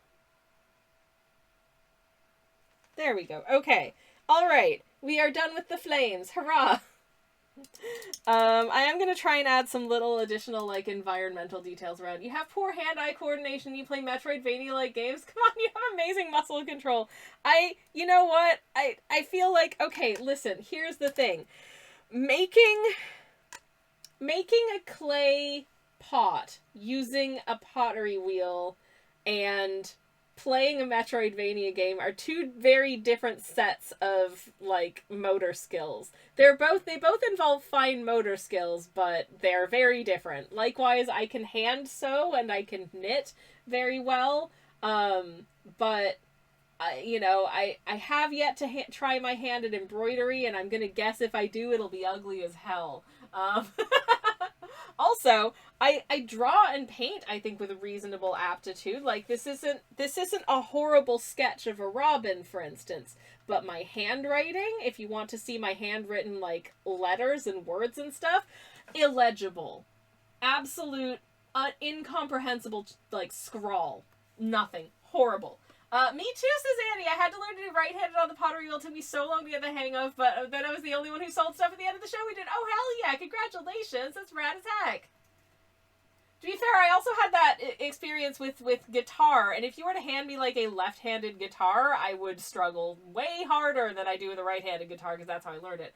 Anyways, Doctor's handwriting says Little Lapicera, worse. Also, it's BRB time, so I'm gonna go, so you don't miss anything. I'm sorry if you have to see ads. I'll be back really shortly. Have a drink, have a stretch, etc., etc. I'll be back in a minute. BRB! Okay, sorry that took me an extra minute. I came back into the studio and was so freezing cold I had to put a jumper on. I am now in-jumpered and a little bit more dressed for the weather, because it's a little chilly in here. So I'm now wearing a jumper. As you can see, my sleeve has been sleeved, whereas previously it was an arm because I was wearing a short sleeve t-shirt, which I'm now wearing under a jumper. This jumper is so soft and cozy. It is a hoodie that, as always, I buy my hoodies like 2 sizes too big so I can fully just sort of like into them like a little burrito. Which is my preferred mode, is kind of clothing I can sort of wrap around myself like a blanket, you know what I mean? Is it sexy? No. Am I comfortable? Yes. Do I look like a blob? Also yes, but I'm comfortable, and I'm also not on camera, so it don't matter. Anywho, okay, so I'm gonna do the horse lines now, and then normally I would do, like, the line weight for our main characters is, like, the last step, but how much additional detail in this painting is really going to be dictated by how quickly I can get this done. So, I'm going to dot in our little horse nose. The horse has a nose now. The horse The horse knows. I don't know what the horse knows, but the horse I mean, look at, if this isn't a knowing face, I don't know what is. This horse has seen some stuff. Okay, I'm gonna be quiet for a second because I need to take all of my energy and channel it into my fine motor skills to not F up this horse's stupid little eye. So I'm gonna be real quiet for a second.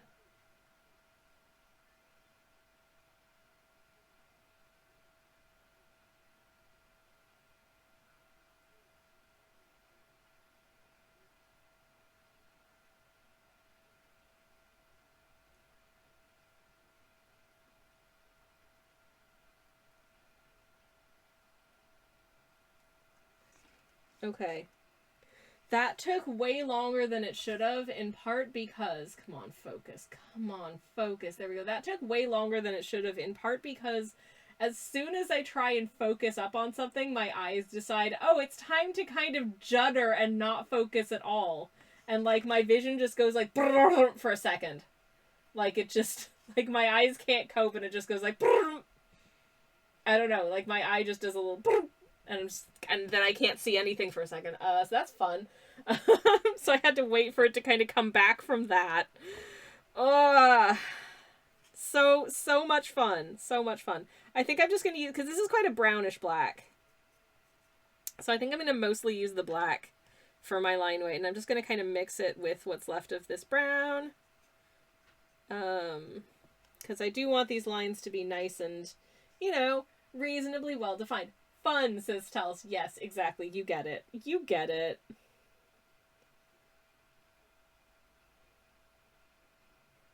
Please note how flawless my horse anatomy is here. I am clearly a master at what the heck is up with a horse's legs and feet. Absolutely not winging it and probably doing a terrible job. Shh, it's fine. It's fine. It's fine. Okay? It's fine. Anyways. Horses. Tum-tum. Whoop. At least the tum-tum is fairly easy. Like, what the heck? What the heck is going... I swear I was just following the lines I could see in the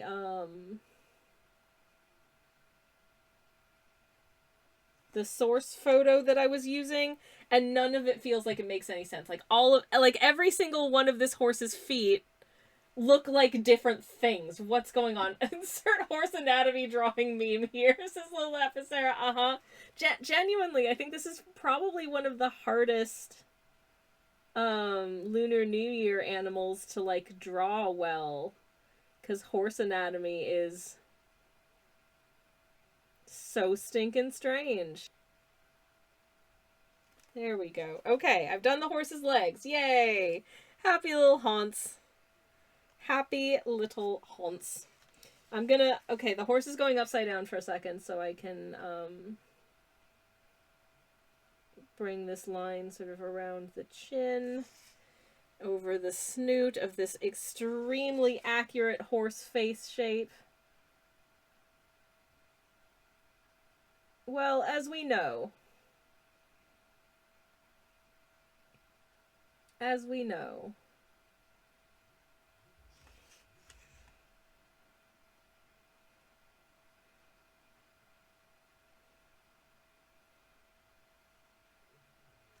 the shape of a horse's face is just kind of long. Hello, Pigeon. Welcome in. How are you doing? It's lovely to see you. I hope you are well. We are attempting to complete this fire horse situation. As you can see, it's going extremely well. And everything is fine. There. Okay. All right. Horse has some lines. Does it look like a horse? I honestly, I'm not sure it looks that much like a horse, but you know, I listen, it's a horse, okay? I feel I kind of accidentally made the like sort of snoot area a little bit more bulbous than I intended to, and now I feel like it looks like if a horse had a baby with a capybara and a moose simultaneously. But, you know, good enough. Anyways, Annie says, gotta go feed my kids. Thanks for the stream. Thanks for hanging out with us, Annie. It was lovely to see you, and I hope you have a lovely rest of your day/evening. Pigeon says, I was in a terrible mood, and then I had a cup of tea, and I feel lots better. Tea is wonderful for that. I'm glad you enjoyed it. I, too, am drinking tea. This is mint. Anyways, I'm also just glad to hear that you're feeling better. The horse's face shape is clearly inspired by Woody Woodpecker's rag feet. Oh, jeez. I mean, you're not wrong in terms of the shape, but oh god. The horse is perfect, says Pigeon. 10 out of 10, no notes. Thank you. Unquestionably haunts, says Stulz. Thank you. Y'all are too kind. Oh, I'm not gonna cry. No, I'm not gonna cry. I'm fine. Anyways. For the horses in the background, it gets worse. It gets even worse, y'all, for the horses in the background, because I just kind of did little bean shapes. They're just little beans with little leggies that don't make a whole ton of sense. But you know what? Like, listen, it's fine. I'm trying to give them a little bit of shape, at least, as I fill it in, so they don't look quite so. They look so stupid. This is so silly.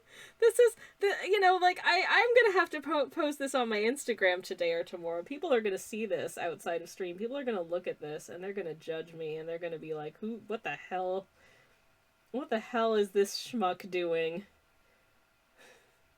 You call yourself a horse artist? Honestly.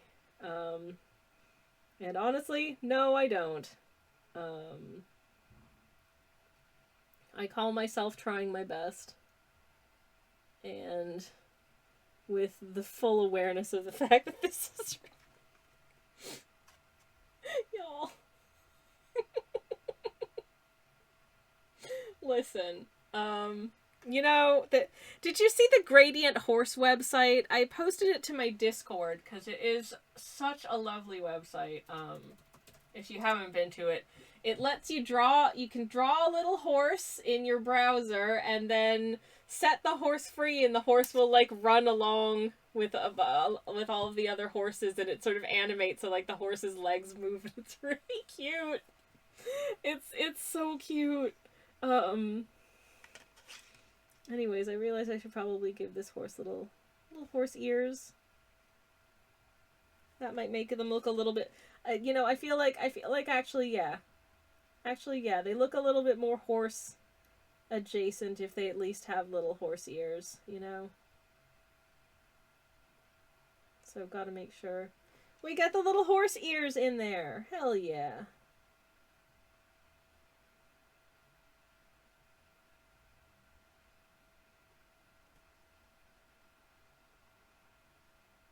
Honestly, exceedingly helpful in terms of selling the horse narrative there. Anyways, they're I mean, look. Like, what is that if not horse? I don't know. Someone asked me if it was a squirrel. And, honestly, valid question. Well asked. Because, I mean, well, okay. Anyways. I'm going to... We do have a little bit of time. I can't stay on too late tonight because I'm making soup, which is a very important part of my life. And also it's going to be delicious. Yes.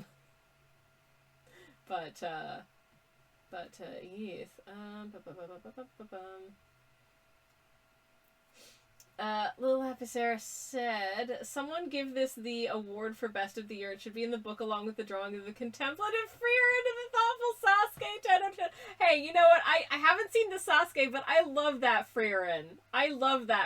It's so, that Frieren is delightful.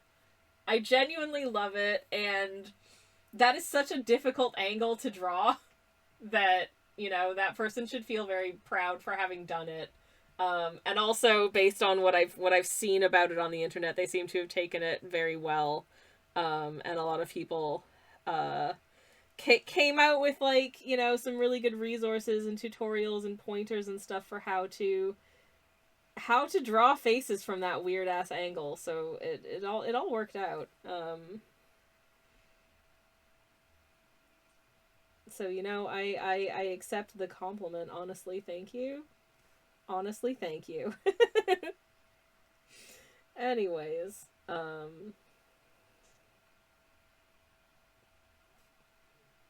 just getting a little bit of delineation between the grass here and sort of the trees and hedges and hills and whatever the heck is back there behind it. And then I will, in addition to that, I shall pull up some blue and then also add a little bit of definition to these thar them they them hills. Yes, the hills are alive with the spirit of non-binariness.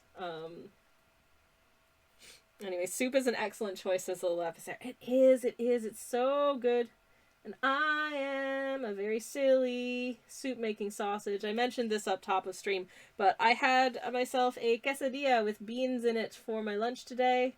And in addition to a bean quesadilla for my lunch today, I am, for my dinner tonight, making Hungarian bean soup because I didn't think this through, and I'm having beans for 2 meals of the day. Well, you know, listen. It is good to get a lot of fiber in your diet. It is good, so better this than a day with a bunch of low fiber meals, honestly. I don't know. I've been on a really, like, health food kick, not in like a, you know, sort of like, oh, I gotta be healthy, blah, blah, blah. It's just everything I want to eat, for the most part, just happens to be really healthy food, which is good. So, hell yeah, you know, like, delightful. 3 streams from Pigeon. Doot doot! Thank you very much for the 3 streams. Steak, I hope you enjoy your 3 steaks. I hope they're delicious. Have them with a side of beans, why don't you? It's good for you. Quesadilla, says Pigeon. It was indeed absolutely delicious. I would honestly put this illustration in my diary, says Little F is there. Oh, thank you. Thank you. I appreciate that. I do, you know what? It still isn't, it's not quite done yet, but honestly, I'm getting happier with it. I'm getting happier with it now that it's got, like, the line weight and stuff. I'm gonna pull up the reference photo again, which is this. Just for the purposes of getting a little bit of, a little more, just kind of little details into the landscape. Because there are some details on these, sort of, this stuff happening in the background here. So I'm gonna add some little textures into it here and there. And hope that doesn't look bad. I think it'll look okay. I think it's better than having it just be, like, fully unadorned back here.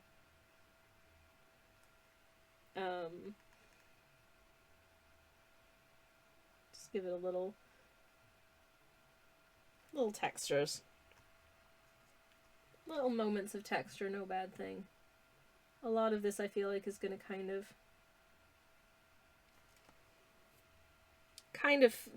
disappear and then fade in and not be that prominent anyways.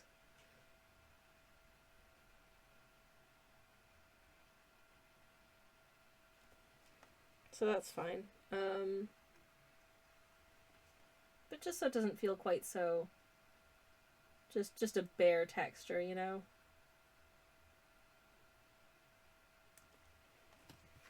Yeah. Yeah, I think this is cute. I think it's cute having a little bit of texture on the hills in the background. And as for the foreground, we can most certainly add a little bit of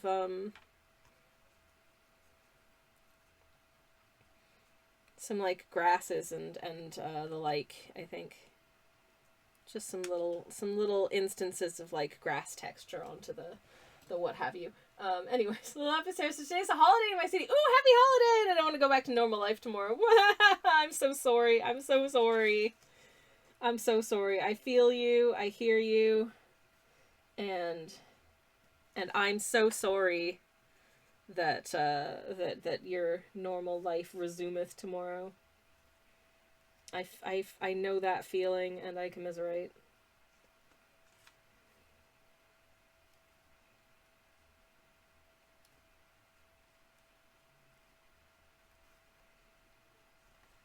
Yay! We have some grass. Okay, I think this is gonna get done fairly quickly, and I think that's gonna be all I want to do with this. Is just foreground it with some little instances of grass, and we'll add some grass texture throughout, really.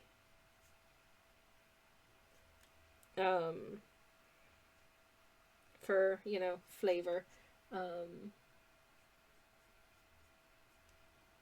But obviously the grass back here is a lot smaller because it's a lot further away.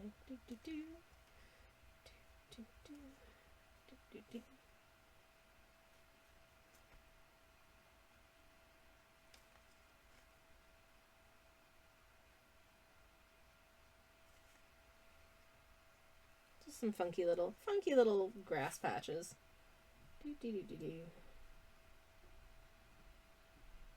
Grass being slightly trod underfoot there by our little Hans friend. That's fine. We still love you.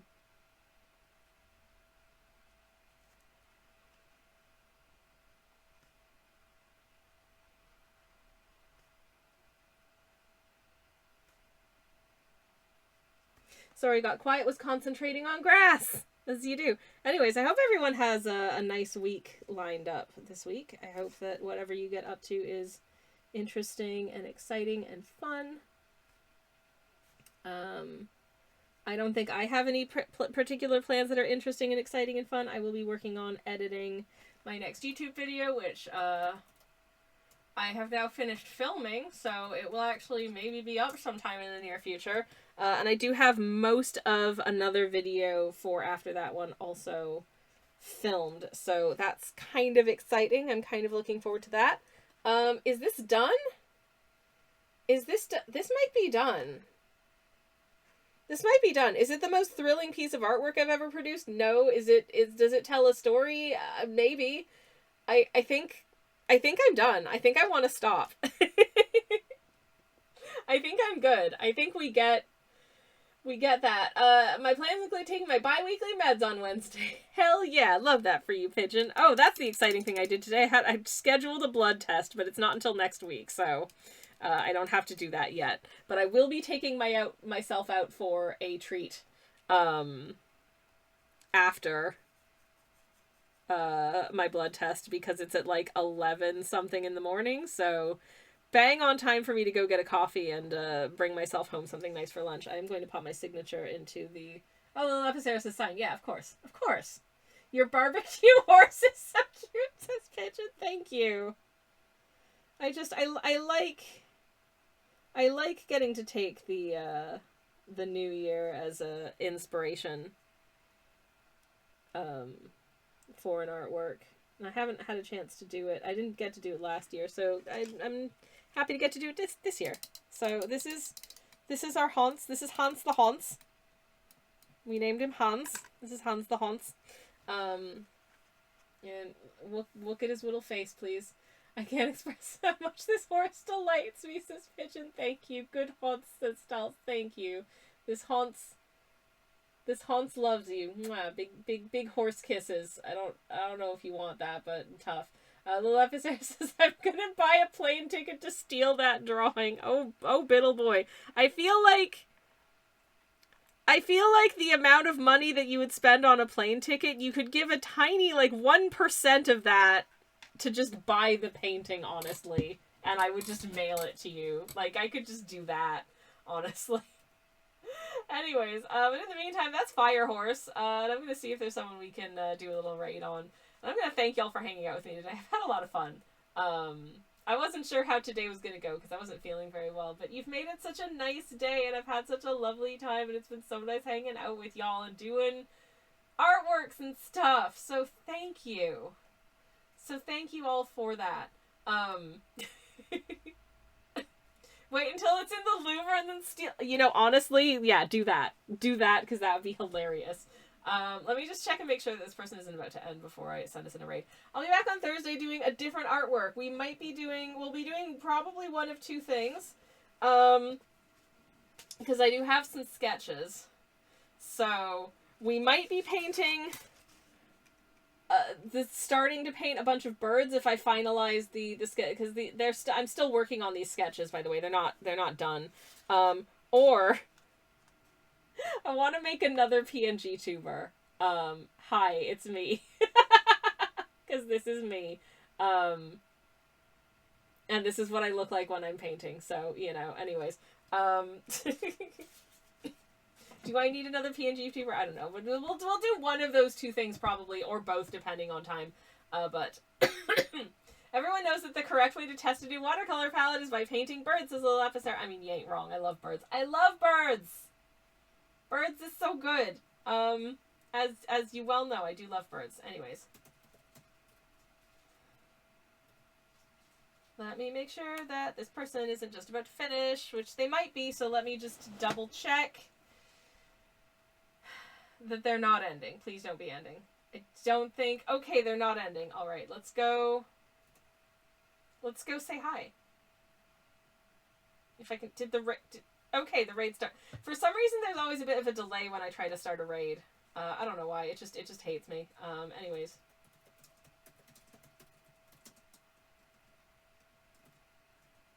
Doesn't look like our friend is about to end, so I'm going to send you over there with some little ananas popping in, because we did talk about pineapples, so it makes sense to have an ananas raid message, I reckon.